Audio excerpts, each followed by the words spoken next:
ಇಲ್ಲಿ ನಾವೇನ್ ಮಾತಾಡ್ತಾ ಇದೀವಿ ಅಂತಂದ್ರೆ ನಮ್ಮೆಲ್ಲರ ಉದ್ದೇಶ ಒಂದಿದೆ. ಏನಂದ್ರೆ ನಮ್ಮ ಸರ್ಕಾರದಾಗಿರ್ಬೋದು, ನಮ್ಮ ಶಿಕ್ಷಕರಾಗಿರ್ಬೋದು, ನಿಮ್ಮದಾಗಿರ್ಬೋದು, ನಮ್ದೆಲ್ಲರ ಉದ್ದೇಶ ನಮ್ಮ ಮಕ್ಕಳು ಬೆಳಿಬೇಕು. ಯಾಕಂದ್ರೆ ಅವ್ರು ಭಾವಿ ಪ್ರಜೆಗಳಿದ್ದಾರೆ, ಅವ್ರು ಒಳ್ಳೆಯದಾಗಿ ಬೆಳಿಬೇಕು ಅಂತ ಹೇಳಿ ಹೇಳುವಂಥದ್ದು. ಅದ್ರ ಜೊತೆಗೆ ಎಷ್ಟು ವಿದ್ಯೆ ಇಂಪಾರ್ಟೆಂಟು, ವಿನಯನೂ ಅಷ್ಟೇ ಇಂಪಾರ್ಟೆಂಟ್, ಸಂಸ್ಕಾರನೂ ಇಂಪಾರ್ಟೆಂಟ್ ಅಂತ ಹೇಳಿದ್ವಿ. ಅದಕ್ಕಾಗಿ ಒಂದು ಸಂದೇಶ ಅಂತಂದ್ರೆ, ಚೀನಾದಲ್ಲಿ ಒಂದು ವಿಶೇಷವಾಗಿರ್ತಕ್ಕಂಥ ಕಥೆ ಇದೆ. ಆ ಕಥೆನ ಹೇಳಕ್ಕೆ ಇಷ್ಟಪಡ್ತಾ ಇದ್ದೀನಿ. ಏನಪ್ಪ ಅದು ಕಥೆ ಅಂದ್ರೆ, ಇಬ್ಬರು ಗಂಡ ಹೆಂಡತಿ ಇರ್ತಾರೆ, ಅವ್ರಿಗೆ 4 ಮಕ್ಕಳು ಇರ್ತವೆ. ಅದರಲ್ಲಿ ಅವ ಏನಿದ್ದಾನೆ, ಒಬ್ಬ ಅಜ್ಜಿ ಇದ್ದಾಳೆ ಮನೆಯಲ್ಲಿ, ವಯಸ್ಸಾದಂತ ಅಜ್ಜಿ. ತಾಯಿ ಒಂದು ವಿಶೇಷತೆ ಇಲ್ಲಿ ಹೇಳ್ತಾ ಇದ್ದೀನಿ ನಾನು.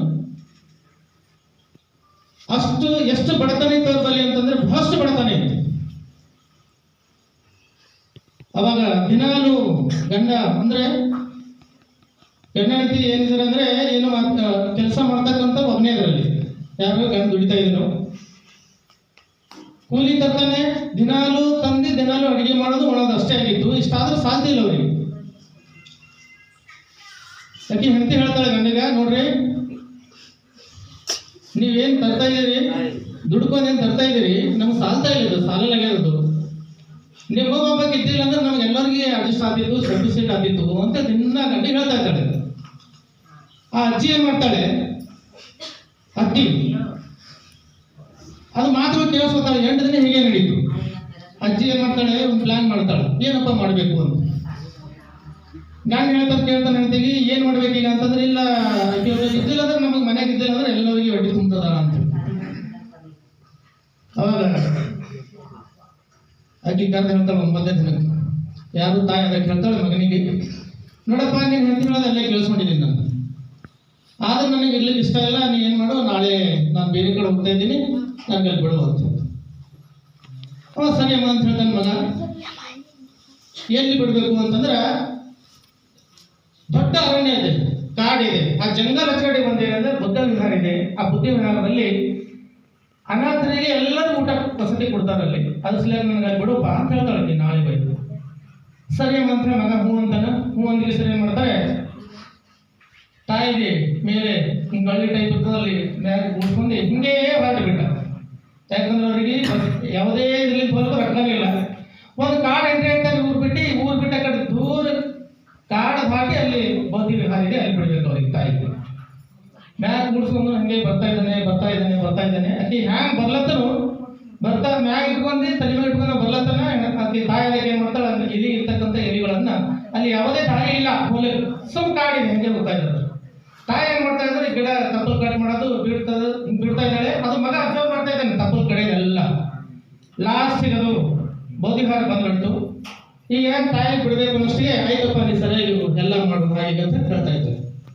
ಆಯ್ತಮ್ಮ ನಾನು ಸರಿಯಾಗಿರ್ತೀನಿ ಅಂತ ಹೇಳ್ತಾನೆ. ಈಗೇನು ತಾಯಿ ಬಿಟ್ಟು ಈಗ ಬರಬೇಕು ಮನೆಗೆ, ಯಾರು ಬರಬೇಕು, ಮಗ ಬರಬೇಕಲ್ಲ. ಅವಾಗ ಹೇಳ್ತಾಳೆ, ಬಾರಪ್ಪ ಅಂತ ಕರಿತಾರೆ. ತಾಯಿ ಕರ್ಲಿ ಅಂತಾಳೆ. ನೋಡು ಇಲ್ಲ ಅದಕ್ಕಿಂತ ಮುಂಚೆ ಹೆಂಗ್ ಕೇಳ್ತಾನೆ, ಮಗ ಕೇಳ್ತಾನೆ, ಅಲ್ಲಮ್ಮ ಇಷ್ಟತನ ನೀ ಬಗಾಳಿಗೆ ಏನ್ ಮಾಡಿದಿ, ಮಲ್ಲಿಂದ ಬಿಟ್ಟು ಇಲ್ಲಿ ತನ ಬರತನ ತಪ್ಪಲ್ ಕಡ್ಕೋತ ಬಂದ್ರೆ ಕಾಡ್ನಾಗ, ಅದು ಯಾಕ ಅಂತ ಕೇಳ್ತಾನ ಅಂತ. ತಾಯಿ ಹೇಳ್ತಾಳೆ, ನೋಡಪ್ಪ ನೀ ಏನ್ ಮಾಡ್ಬೇಕು ಅಂದ್ರೆ, ನೀನು ನಿನ್ನ ಹೆಂಡ್ರು ಮಕ್ಕಳ ಸಂಗ ನೀನು ಸರಿಯಾಗಿರ್ಬೇಕು. ನೀ ಏನ್ ಮಾಡ್ಬೇಕು, ಸರಿಯಾಗಿ ಮನೆ ಮುಟ್ಲಿ ಅಂತ ನಾ ಏನ್ ಮಾಡಿದೀನಿ, ನೀ ಬಂದಿರುವಂತ ದಾರಿ ನಿನಗೆ ಸಿಗಲಿ ಅಂತ ಹೇಳಿ ಮಾಡಿದೀನಿ. ತಪ್ಪಲ್ ಕಡ್ಕೋತ ಬಂದಿದ್ದೀನಿ. ಆ ತಪ್ಪಲ್ ಹೆಂಗಿರ್ತಲ್ಲ ಹಂಗೆ ಅದು ನೋಡ್ಕೋತ ಬಂದ್ರೆ ಸೀದಾ ಮನೆ ಮುಟ್ಟಿ ಇರ್ಲಿಕ್ಕಂದ್ರೆ ನಿನ್ನ ಮುಟ್ಟಲ್ಲ. ಅದಕ್ಕಾಗಿ ನಿನಗೆ ಸರಿಯಾಗಿ ಆಗ್ಲಿ ಅಂತ ಹೇಳಿ ತಪ್ಪಲ್ ಕಡ್ಕೋತ ಬಂದೀನಿ ಅಂತ ತಾಯಿ ಹೇಳ್ತಾಳೆ. ಅವಾಗ ಅಳ್ತಾ ತಾಲಿ ಹಿಡ್ಕೊಂಡಿ, ನೋಡಮ್ಮ ನಾನು ನಿನಗ ಇಲ್ಲಿ ತನಕ ತಂದು ಬಿಡ್ಲಿಕ್ಕೆ ನಾನು ಪ್ರಯತ್ನ ಮಾಡಿದ್ದೀನಿ. ನೀ ತಾಯಿ ನನಗ ದೂರ ನನ್ನ ಹಾಳಾಗಬಾರ್ದು, ನಾನು ನಾಶ ಆಗಬಾರ್ದು ಸಂದೇಶ ನಿಮ್ಮಲ್ಲಿದೆ. ಅದಕ್ಕಾಗಿ ನಾವು ಒಳ್ಳೆ ಉಪವಾಸ ಇರಲಿ, ನಿನಗಾದ್ರೂ ಬದುಕಿಸ್ತೇನಂತೆ. ಮತ್ತೆ ತಾಯಿ ಹೋಗಿ ಮನೆಗೆ ಗೊತ್ತಾಗುತ್ತೆ. ಇದು ತಾಯಿ ಮತ್ತು ಮಗನ ವಿಶೇಷ. ಆಮೇಲೆ ಒಂದು ಚಿಕ್ಕದಾಗಿರ್ತಕ್ಕಂಥದ್ದು ತಂದೆ. ಒಬ್ಬನ ಮಗಳಿದ್ದಾಳೆ, ತಾಯಿ ತೀರ್ ಹೊಂತಾಳ. ತಂದೆ ಮಗಳು ಇಬ್ಬರು ಇದ್ದಾರೆ. ಕೆಲವು ಹುಡುಗಿಯರು ಕೆಲವು ವಿಷಯದಾಗ ನೀವು ಹಠ ಮಾಡಿದಿಲ್ಲ, ಅದ್ರ ಬಗ್ಗೆ ಹೇಳ್ತಾ ಇದ್ದೀನಿ. ಏನಾಯ್ತು, ಹೈಸ್ಕೂಲ್ ಕಲಿತಾ ಇದ್ದಳು. ಮಗ ತಂದೆ ಏನ್ ಮಾಡ್ತಾನೆ, ಮಗಳು ಒಬ್ಬಕ್ಕೆ ಇದ್ದಾಳೆ ಅಂತ ಎಲ್ಲ ಅನುಕೂಲಗಳು ಏನ್ ಕೊಡೋದಕ್ಕೆ ಕೊಟ್ಟರು.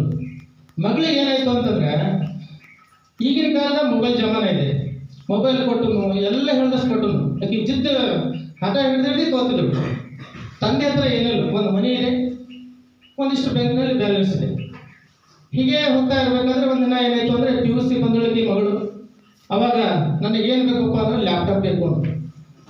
ಲ್ಯಾಪ್ಟಾಪ್ ಬೇಕು ಅಂದಾಗ ಲ್ಯಾಪ್ಟಾಪ್ ಹಾಗೆ ಮಾಡಿ ರೊಕ್ಕ ಇಲ್ಲ ಅಂದ್ರೂ ರೊಕ್ಕ ಲ್ಯಾಪ್ಟಾಪ್ ಅಂದಿಸ್ಕೊಂಡು ಮುಂದೆ ಡಿಗ್ರಿ ಬಂದಳು. ಡಿಗ್ರಿ ಬಂದಾಗ ಏನಾಯ್ತು, ಇಲ್ಲಿ ಪಾಪ ನನಗೆ ಎಲ್ಲರೂ ಗೆಳತಿಯರ ಬಳಿ ಗಾಡಿ ಇದೆ, ನನಗೂ ಗಾಡಿ ಬೇಕು ಅಂದ್ರೆ ಹೈಸ್ಕೂಲ್ದಲ್ಲಿ ಇದ್ದಾಗ ಜಿದ್ದು ಮಾಡಿ ಮಾಡಿ ಮಾಡಿ ಇಂಥದೇ ಫೋನ್ ಬೇಕಂತ ಹೇಳಿ ಜಿದ್ದು ಮಾಡಿ ಫೋನ್ ತಗೊಂಡಳು. ಆದರೆ ವಿಷಯ ಗೊತ್ತಿರಲಿ, ತಂದೆ ಹತ್ರ ದುಡ್ಡು ಇಲ್ಲಿ ಹೆಚ್ಚಿಗೆ. ಆದ್ರೆ ಜಿದ್ದು ಮಾಡಿದಳು ಮಗಳು, ಮೊಬೈಲ್ ಇಸ್ಕೊಟ್ಟ, ಲ್ಯಾಪ್ಟಾಪ್ ಇಸ್ಕೊಟ್ಟನು, ನಂತರ ಗಾಡಿ. ಮುಂದೆ ಏನಾಯ್ತು ಅಂದ್ರೆ ಡಾಕ್ಟರ್ ಅವ್ರಿಗೆ ಕಾಸು ಹೇಳ್ತಾರೆ, ನೋಡಪ್ಪ ನಿಂದ್ರೆ ಕಂಡೀಷನ್ ಬಹಳ ಖರಾಬ್ ಅದ. ಅದು ಏನು ಖರಾಬ್ ಅದ ಅಂದ್ರೆ ತಂದೆಯ ಹಾರ್ಟು ಕೆಟ್ಟು ಹೋಗಿದೆ. ಅದು ಮಗಳಿಗೆ ಹೇಳಿಲ್ಲ. ಯಾಕೆ ಹೇಳಿಲ್ಲ ಅಂದ್ರೆ ಮಗಳು ಯಾವಾಗಲೂ ಜಿದ್ದಿನೇ, ತಂದೆ ಸಂಗಡ ಜಗಳ ಆಡೋದು, ತನ್ನ ರೂಮಲ್ಲಿ ಹೋಗೋದು, ಮುನ್ಸ್ಕೊಂಡು ಕೊಡೋದು, ಯಾವಾಗಲೂ ತಂದೆ ಸಂಪರ್ಕ ಕಡಿಮೆ ಇತ್ತು. ಏನಾದ್ರು ರೊಕ್ಕ ಬೇಕಾದ್ರೂ ಜಿದ್ದು ಮಾಡ್ತಿದ್ರು, ರೊಕ್ಕ ತಗೋತಿದ್ರು, ಓದಿದ್ರು. ಲಾಸ್ಟ್ ಒಂದಿನ ಕೊನೆಯ ದಿನ ಸಾಯುವಂತ ದಿನ ತಂದೆ ಬಂದೇ ಬಿಡ್ತು. ಏನಾಯ್ತು ಅಂತಂದ್ರೆ ಮಗಳಿಗೆ ಹೇಳ್ತಾನ, ಸಿಚುವೇಶನ್ ಬಹಳ ಖರಾಬ್ ಇದೆ, ಸಾಯಿ ಪೊಸಿಷನ್ ಬಂದ್ರು ಎಷ್ಟು ಭಾಗ ಕಟ್ಟಿದ್ರು ಮಗಳು ಭಾಗ ತೆಗಿಲಿಲ್ಲ, ಆಚೆ ಬರಲಿಲ್ಲ. ತಂದೆಗೆ ಏನಂತ ಕೇಳಿಲ್ಲ. ಲಾಸ್ಟ್ ಈ ತಂದೆ ಸಾಯುವಂತ ದಿನನೇ ಒಂದು ಚಿಟ್ಟಿ ಬರೀತಾನೆ. ಏನು ಬರೀತಾನ, ನೋಡಮ್ಮ ನಿನಗಾಗಿನೇ ಏನು ಮಾಡಲಿಲ್ಲ, ನಿನಗೆ ವಿದ್ಯೆ ಕೊಡಿಸ್ಬೇಕಂದ್ರೆ ಕೊಡಲಿಲ್ಲ, ಆದ್ರೂ ನಾನು ಏನಾಗಿದ್ದೀನಿ, ನನ್ನ ಹೆಲ್ತ್ ಖರಾಬ್ ಆಗಿದೆ, ಅಂದ್ರೆ ನಾನು ಬದುಕಂತ ಚಾನ್ಸಸ್ ಇರುತ್ತೆ ನನಗೆ ಡಾಕ್ಟರ್ ಹೇಳಿದ್ದಾರೆ ಮೊದಲೇ. ನಿನಗೆ ಹೇಳಬಾರ್ದು, ನೀವು ಒಳ್ಳೆಯವಳಾಗಿ ಇರಲಿ ಅಂತ ಹೇಳಿ ನಾನು ಮಾಡ್ದೆ ಅಂತಂದ್ರೆ ನನಗೆ ಯಾವಾಗಲೂ ಹೇಳಿಲ್ಲ. ಈಗ ನಾನು ಕೊನೆ ದಿನ ಬಂದಿದ್ದೀನಿ, ಹೋಗ್ತಾ ಇದ್ದೀನಿ, ಬ್ಯಾಂಕ್ನಲ್ಲಿ 7 ಲಕ್ಷ ರೂಪಾಯಿ ಇದ್ದಾವೆ, ಆ ತಗೋ, ಮನಿ ನಿನ್ನ ಬಲ್ಲಿದೆ, ಆ ದೇವ್ರು ನನಗೆ ಏನು ಕರುಣಿಸ್ತಾನೆ ಗೊತ್ತಿಲ್ಲ ಅಂತ ಹೇಳಿ ಅಷ್ಟು ಇಟ್ಟು ಆ ದಿನ ಚಿಟ್ಟಿ ಬರೆದು ತಂದೆ ಸಾಯ್ತಾನೆ. ಯಾವ ಕಾರಣದಲ್ಲಿ ಸತ್ತು, ರೊಕ್ಕ ಎದಕ್ಕಾಗ ಇಟ್ಟಿದ್ನು, ಹಾರ್ಟ್ ಸಲುವಾಗಿ ತೋರ್ಸಿಗೆ ಏನೋ ಯಾವ ರೊಕ್ಕ ಇಟ್ಟಿನೋ ಅದೆಲ್ಲ ಬಂದ್ಬಿಡ್ತಾನೆ. ತಾಯಿ ಏನು ಮಾಡ್ತಾರೆ, ಮಗಳು ಏನು ಮಾಡ್ತಾಳೆ ಅಂದ್ರೆ ಮೊದಲಿನ ಕಾಲೇಜ್ಗೆ ಹೋಗಿ ಬರ್ತಾಳೆ, 2 ದಿನ 3 ದಿನಕ್ಕೆ ಹೋಗಿ ಬಾಗಿಲು ತಡ್ತಾಳೆ. ಅಪ್ಪು ಮಾತಾಡೋದು ಕಾಣಿಸ್ತದ, ಅಪ್ಪ ಇಲ್ಲ ಆಲ್ರೆಡಿ ಹೋಗಿದ್ದಾನೆ. ಅವಾಗ ಏನು ಮಾಡ್ತಾಳೆ, ನಾನು ಒಂದು ಕಾಸು ಇದು ಮಾಡಿದಾಗ ಇದು ಮಾಡಲ್ಲ, ಡೆಡ್ ಆಗಿದ್ದಾನೆ. ಎಲ್ಲ ಇಷ್ಟು ಅತ್ಯಂತ ಕರಿತಾಳ, ಯಾರು ಬರ್ಲಕ್ಕೆ ಸಪೋರ್ಟಿಗೆ ಅಕ್ಕಿ ಇಷ್ಟು ಡಿಪೆಂಡಿಂಗ್ ಆಗ್ಬಿಡುತ್ತೆ, ಇಷ್ಟು ಪಶ್ಚಾತ್ತಾಪ ಆಗ್ತದ. ಆಮೇಲೆ ಒಂದು ರಾಧಾಗತಿ ನೋಡಿದಾಗ ಅಲ್ಲಿ ಚಿಟ್ಟಿ ಬಂದಿದೆ, ಎಲ್ಲ ನೋಡಿ ಇಷ್ಟು ಅಳ್ತಾಳೆ ಹುಡುಗಿ, ಭಾಳ ಅಂದ್ರೆ ಭಾಳ ಅಳ್ತಾಳೆ. ಅದರ ಸಲುವಾಗಿ ಈ ಸಂದೇಶ ಏನು ಅಂತಂದ್ರೆ, ನಿಮ್ಮ ವಿದ್ಯಾರ್ಥಿಗಳಲ್ಲಿರ್ತಕ್ಕಂಥ ನೀವು ತಂದೆ ಗುಣ, ತಾಯಿ ಗುಣ, ಗುರುವಿನ ಗುಣ. ಐ ರಿಪೀಟ್, ತಂದೆಯ ಗುಣ, ತಾಯಿ ಗುಣ, ಗುರುವಿನ ಗುಣ. ಈ 3 ಗುಣಗಳನ್ನು ಸ್ಪಷ್ಟವಾಗಿ ತಲೆಗಿಟ್ಟುಕೊಳ್ಳಬೇಕು. ಇದೆಲ್ಲ ಬರಬೇಕು ಅಂದ್ರೆ ನಮ್ಮ ಮನೆಯಲ್ಲಿರ್ತಕ್ಕಂಥ ಸಂಸ್ಕಾರ ನಮ್ಗೆ ಇಂಪಾರ್ಟೆಂಟು. ನಮ್ಮ ತಾಯಿ ತಂದೆಯರು, ನಾವು ನಮ್ಮ ಕುಟುಂಬದಲ್ಲಿ ಹೆಂಗಿರ್ತೀವಿ, ಮಕ್ಕಳುಗಳು ಅದೇ ರೀತಿ ಬೆಳ್ಕೊಂಡು ಬಂದಿರ್ತಾರೆ. ಇದು ತಲೆನಲ್ಲಿ. ವಿದ್ಯಾರ್ಥಿಗಳಿರ್ತಕ್ಕಂಥ ನೀವುಗಳು, ನಮ್ಮ ತಂದೆ ಕಷ್ಟಪಡ್ತಾ ಇದ್ದಾನೆ, ನಮ್ಮ ತಾಯಿ ಕಷ್ಟಪಡ್ತಾ ಇದ್ದಾಳೆ, ನಮ್ಮ ಅಣ್ಣ ಎಲ್ಲೋ ಓದ್ತಾ ಇದ್ದಾನೆ ನನಗೋಸ್ಕರ, ಈ ಸಿದ್ಧಾಂತ ನಮ್ಮ ತಲೆಯಲ್ಲಿ ಇರಬೇಕು, ನಿಮ್ಮ ತಲೆಗಿರ್ಬೇಕು. ಆಮೇಲೆ ಮೇಸ್ಟ್ರುಗಳು ಏನು ಎಕ್ಸ್ಪೆಕ್ಟ್ ಮಾಡ್ತೀವಿ ನಾವು ಟೀಚರ್ಸ್ ಅಂದ್ರೆ, ದೊಡ್ಡ ಉದ್ಯೋಗ ಹೋಗಿ ಏನೇನೋ ಮಾಡಿ ನಮಗೆ ಲಾಭ ತರ್ತ, ಅದು ಇಂಪಾರ್ಟೆಂಟ್ ಇಲ್ಲ ನಮಗೆ. ನೀವು ಏನಾದರೂ ಹೋಗಿ ದೊಡ್ಡದಾಗಿರುವ ಸಾಧನೆ ಮಾಡೋದಂದ್ರೆ ಏನು ನಡೀಪ್ಪ, ನಾನು ಹೋಗಲ್ಲ ಏನು ಮಾಡಿದ್ದಾರೆ ಅಂದರೆ ಚೆನ್ನಾಗಿ ಪೊಸಿಷನ್ ಇದ್ದಾನೆ ಅಂತ. ನಾನು ಮೊದಲು ಕನ್ನನಗರ ಹೈಸ್ಕೂಲಲ್ಲಿ ಇದ್ದಾಗ 17ನೇ ತಾರೀಕಿಗೆ ನಮಗೆ ಸನ್ಮಾನ ಮಾಡೋದ್ರಲ್ಲಿ 2600 ಹುಡುಗರು ಬಂದರು. ಎಷ್ಟು ಲೆವೆಲ್ ಬೆಳೆದಿದ್ದವರು ಅಂದರೆ ನಮ್ಮ 4 ಪಗಾರ ಇದ್ರು ಒಂದು ಪಗಾರ ಆಗಲ್ಲ. ಅವರು ಮಲ್ಟಿನ್ಯಾಷನಲ್ ಕಂಪ್ನಿ ಬೆಂಗಳೂರಲ್ಲಿ 30 ಲಕ್ಷ 40 ಲಕ್ಷ ತನಕ ಪೇಮೆಂಟ್ ತಗೊಳ್ತಾರೆ ವರ್ಷಕ್ಕೆ. ಕನ್ನಡ ಮೀಡಿಯಂ ಹುಡುಗರು ಅವ್ರು ಬೇಕು. ಹೀಗಾಗಿ ವಿದ್ಯಾರ್ಥಿಗಳು ನೆನಪಿಟ್ಕೊಳ್ಳಿ, ಸಾಹೇಬರು ಹೇಳಿದ್ದಾರೆ, HM ಸಾಹೇಬರು, ಆಮೇಲೆ ವಿಶೇಷವಾಗಿ ಇಷ್ಟು ಜನಗಳು ನೀವು ಬಂದಿದ್ದೀರಿ, ಇದು ಭಾಳ ಇಂಪಾರ್ಟೆಂಟು. ನಿಮ್ಮ ಉದ್ದೇಶನ ಒಂದೇ, ನಮ್ಮ ಉದ್ದೇಶ ಒಂದೇ, ಮಕ್ಕಳು ಬೆಳೆಸೋದಾಗಿದೆ. ಮಕ್ಕಳು ಬೆಳೆಸಲಿಕ್ಕೆ ಇರ್ತಕ್ಕಂಥ ನಾವೆಲ್ಲ ಸಿದ್ಧರಾಗಿದ್ದೀವಿ. ಗೌರ್ಮೆಂಟ್ ಉದ್ದೇಶನೂ ಅದೇ ಇದೆ. ಆಮೇಲೆ ಮೊಬೈಲ್ಸ್ಗಳು ಹೆಚ್ಚಿಗೆ ಯೂಸ್ ಮಾಡೋದಾಗಿರ್ಬೋದು, ಕುಡ್ಲಿಕ್ಕೆ ಬರಬೇಡ್ರಿ. ನಾವು ಫೋನ್ ಮಾಡ್ತಾ ಇದ್ದೀವಿ, ನಿಮ್ಗೆ ಗೊತ್ತಿದೆ. 4 ಗಂಟೆ ಹೆಸರಿನಾಗ ಹೇಳಿದ್ದೀನಿ, 4 ಗಂಟೆ ಹೆಸರು ಅಂದರೆ ಫೋನ್ ನಮ್ಗೆ ಬಂದ ಯಾರಿಗೆ ಬಂದಿರಬೇಕು, ಫೋನ್ ಅನ್ನಿಸ್ತು 4 ಗಂಟೆ ಬರ್ತದೆ ಫೋನ್. ರಾತ್ರಿ 11 ಗಂಟೆಯಿಂದ ಫೋನ್ ಬರ್ತಾವೆ. ದಯಮಾಡಿ ನಾವು ಹುಡುಗರಿಗೆ ಹೇಳಿದ್ದೀವಿ, ನೀವೇ ಎಲ್ಲ ಅನ್ನಬೇಕು, ತಾಯ್ತಂಗೆ ಏನಾದಿಲ್ಲ. ನೀವು ನಾವು ಏನು ರಿಕ್ವೆಸ್ಟ್ ಮಾಡ್ತೀವಿ ಅಂತಂದರೆ, ನಿಮ್ಗೆ ಏನು ವಿನಂತಿ ಮಾಡ್ತೀವಿ ಅಂದರೆ, ನಿಮ್ಮ ಟೈಮನ್ನು ಮಕ್ಕಳಿಗೋಸ್ಕರ ಸ್ವಲ್ಪ ಇಡಬೇಕು. ನಿಮಗೋಸ್ಕರ ಮಕ್ಕಳಿಗೋಸ್ಕರ ನೀವು ಟೈಮ್ ಇಡಬೇಕು, ಸ್ಪೆಂಡ್ ಮಾಡಿರಿ. ಮಕ್ಕಳ ಸಲುವಾಗಿ 2-3 ತಿಂಗಳು ಅಷ್ಟೇ ಟೈಮ್ ಹೋಗೋದು ತಿಳ್ಕೊರಿ. ದಯಮಾಡಿ ಮಕ್ಕಳಿಗೆ ಟೈಮ್ ಕೊಡ್ರಿ. ಆಮೇಲೆ ನೀವು ನಮ್ಮ ರಿಸಲ್ಟ್ ಇಂಪ್ರೂವ್ಮೆಂಟ್ನಲ್ಲಿ ನೀವು ಭಾಗಿ ಆಗ್ರಿ ಅಂತ ಹೇಳ್ತಾ ಇದ್ದೀನಿ. ಅದ್ರ ಸಲುವಾಗಿ ಮಕ್ಕಳು ನಿಮಗೆ ಇಂಪಾರ್ಟೆಂಟ್ ಅಂದರೆ ನೀವು ಯಾವುದೇ ಕೆಲಸ ಇದ್ರೂ ಸಮೇತ 1 ತಾಸಾದ್ರೂ ಮಕ್ಕಳ ಸಲುವಾಗಿ ತೆಗೀರಿ. 1 ತಾಸಾದ್ರೂ ಮಕ್ಕಳ ಸಲುವಾಗಿ ತೆಗೀರಿ. ಅದು ಏನಾದರೂ ಟಿ ವಿ ಇದ್ದೀವಿ ಅಂದ್ರೆ ಧಾರಾವಾಹಿಗಳು ಬಿಟ್ಟಿದ್ದಾರೆ. ಧಾರಾವಾಹಿಗಳು ಭಾಳ ಇಂಪಾರ್ಟೆಂಟ್. ನಿಮಗೋಸ್ಕರ ವಿಶೇಷವಾಗಿ ಗಂಡು ಮಕ್ಕಳಿಗೆ ಹೆಣ್ಮಕ್ಳಿಗೆ ಭಾಳ ಧಾರಾವಾಹಿಗಳು ನೋಡೋದು ಭಾಳ ಇಂಪಾರ್ಟೆಂಟ್ ಅದ. ಮಕ್ಕಳು ಓದುತ್ತವ, ಸ್ವಲ್ಪ ದಯಮಾಡಿ ಧಾರಾವಾಹಿಗಳು ಬಂದ್ ಮಾಡಿರಿ, ನಮ್ಮ ರಿಕ್ವೆಸ್ಟ್ ಇದೆ. ಆಮೇಲೆ ತಂದೆಯಾದಂಥವ್ರ ಕೆಲಸಗಳಿಗೆ ಹೆಚ್ಚಿನ ಸಮಯ ಮಕ್ಕಳು ಹೆಣ್ಮಕ್ಳು ಇರ್ತಾರೆ. ನೀವು ಜರ ಮಕ್ಕಳ ಮೇಲೆ ಕೇರ್ ಮಾಡಿರಿ. ಆಮೇಲೆ ನೀವು ಏನು ಮಾಡೋರಿಗೆ ಆ ಕಡೆ ಫಾಲ್ತು ವೇಸ್ಟ್ ಮಾಡೋಕ್ಕಿಂತ ಟೈಮ ಪುಸ್ತಕ ಓದ್ ಅಂತ ಹೇಳಿ ಕೂಡಿಸಿ ಮಾಡಿರಿ. ಯಾರಾದ್ರೂ ನಿಮ್ಮ ಮಕ್ಕಳು ಕೇಳಿಲ್ಲ ಅಂದರೆ ಎಲ್ಲ ಶಿಕ್ಷಕರು ಬಂದಾಗ ಹಿಡಿತೀವಿ. ನಮಗೊಂದು ಫೋನ್ ಮಾಡಿದಾಗ ಹಿಂಗೆ ನೋಡ್ರಿ ಅಂತ ಹೇಳಿದ್ರೆ ಸಾಕು, ಮುಂದೆ ನಾವು ವಿಚಾರಿಸ್ತೀವಿ ಶಾಲೆ. ಅದು ಮುಂದೆ ನಾವು ಬಿಟ್ಬಿಡ್ತೀವಿ. ಆಮೇಲೆ ಇನ್ನೊಂದು ಹೇಳ್ತೀನಿ, ನಿಮ್ಮ ಮಕ್ಕಳುಗಳು ಇಂಟೆಲಿಜೆಂಟ್ ಇದ್ದಾರೆ, ಹುಷಾರಿದ್ದಾರೆ. ಇದೇ 2ನೇ ಮಾತಿದೆ. ಮೈಗಳಾಗಬೇಕು. ಮೈಗಳಾದರೆ ಸಮಸ್ಯೆ ಇದೆ. ಮೈನತ್ ಮಾಡಬೇಕು. ಮೈನತ್ ಮಾಡಿದ್ರೆ ಮಾತ್ರ ವಿದ್ಯೆ ನಮಗೆ ಬರ್ತದೆ. ವಿದ್ಯೆ ಅನ್ನೋದು ಹೇಗದ ಅಂದರೆ ಎಲ್ಲಿ ಸಿಗಲ್ಲ, ಇದು ಮಾರ್ಕೆಟ್ನಾಗೂ ಸಿಗಲ್ಲ, ಖರೀದಿ ಸಿಗಲ್ಲ, ಇನ್ನೊಬ್ಬರಿಗೆ ಕಿಡ್ನಾಪ್ ಮಾಡಿ ತೋರಿಗೂ ಸಾಧ್ಯ ಇದೆ. ನಾಲೆಜ್ ಇದು ಇಷ್ಟು ಇಂಪಾರ್ಟೆಂಟ್ ಇದೆ ಅಂದರೆ ನಿಮ್ಮ ಜೊತೆಗೇ ಬರ್ತದೆ. ವಿದ್ಯೆ ಹೆಂಗಿರ್ತಂದ್ರೆ ಬಡತನದೊಂದಿಗೆ ಜನ್ಮ ತಾಳ್ತದೆ, ಶ್ರೀಮಂತದೊಂದಿಗೆ ಸಾಯ್ತದೆ. ಯಾರು ತಗೋತಾರೆ ಅವ್ರ ಜೊತೆಗೆ ಸಾಯ್ತಂಬ ಸಿದ್ಧಾಂತ ಇನ್ನೊಮ್ಮೆ ನಿಮ್ಮ ಎದುರು ಹೇಳ್ತಾ ಇದ್ದೀನಿ. ನಮ್ಮನ್ನ ರಿಕ್ವೆಸ್ಟ್ ಮಾಡ್ತಾ ಇದ್ದೀನಿ, ಎಲ್ಲ ಶಿಕ್ಷಕರು ಬಂದವ್ರ ಪರವಾಗಿ ನಮ್ಮ ಜೊತೆಗೆ ಸಪೋರ್ಟ್ ಮಾಡ್ರಿ. ಏನಾದರೂ ವಿದ್ಯಾರ್ಥಿ ಮಕ್ಕಳು ಓದಿಲ್ಲ ಬರಲಿ ಅಂದ್ರೆ ನಮ್ಗೆ ಯಾವುದೇ ಹುಡುಗರು ಸಮೇತ ಸರಿ ಓದಲಾಗೆ ನೋಡ್ರಿ, ಈಗ ಓದಲಾಗೆ ಅಂತ ಹೇಳ್ಬಿಟ್ರೆ ನಾವು ನಮ್ಮ ಶಾಲೆಯಲ್ಲಿ ನಮ್ಮ ಲೆಕ್ಕದಲ್ಲಿ ವಿಚಾರ ಮಾಡ್ಕೊತೀವಿ. ಓಕೆ, ಇಲ್ಲಿವರೆಗೆ ನನ್ನ ವೈಯಕ್ತಿಕ ವಿಚಾರಗಳನ್ನು ಎಕ್ಸ್ಪ್ರೆಸ್ ಮಾಡಲಿಕ್ಕೆ ಟೈಮ್ ಕೊಟ್ಟಿರುವಂಥ ತಮ್ಮೆಲ್ಲರಿಗೂ ಅನೇಕ ಧನ್ಯವಾದಗಳು. ಈಗ ಶ್ರೀಮಂತನ್ನೇ ಮನೆಯವರು ತಾಲೂಕು ಪಂಚಾಯತ್ ಆಳಂದ ಕಾರ್ಯಾಲಯವನ್ನು ಪ್ರತಿನಿಧಿಸುತ್ತಿದ್ದಾರೆ. ಅವರಿಂದ ಈ ವೇದಿಕೆ ಕುರಿತು ಭಾಷಣ.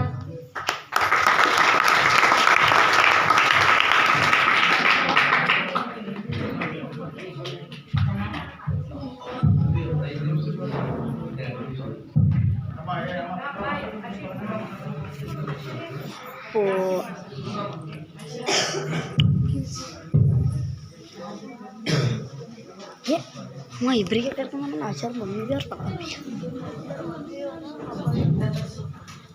ಎಲ್ಲರಿಗೂ ಮಕ್ಕಳ ದಿನಾಚರಣೆ ಶುಭಾಶಯಗಳು. ಅದರಂತೆ ವೇದಿಕೆ ಮೇಲೆ ಆಸನರಾಗಿರ್ತಕ್ಕ ಎಲ್ಲ ಗುರುಗಳಿಗೂ ನಮಸ್ಕರಿಸುತ್ತಾ, ಅದರಂತೆ ಇವತ್ತಿನ ದಿವಸ ಪೋಷಕರು ಹೆಚ್ಚಿನ ಒಂದು ಸಂಖ್ಯೆಯಲ್ಲಿ ಭಾಗವಹಿಸಿದ್ದಾರೆ. ಇದು ಒಂದು ಬಹಳ ಸಂತೋಷ ಅನಿಸಿರ್ತಕ್ಕಂಥ ವಿಷಯ ನನಗೆ. ಯಾಕಂದ್ರೆ ಬೇರೆ ಬೇರೆ ಸ್ಕೂಲಲ್ಲಿ ಹೋಗಿ ಭೇಟಿಯಾಗಿರ್ತಕ್ಕಂಥ ಸಂದರ್ಭದಲ್ಲಿ ಬೇರೆ ಕಡೆ ನೋಡಿದ್ದೀನಿ.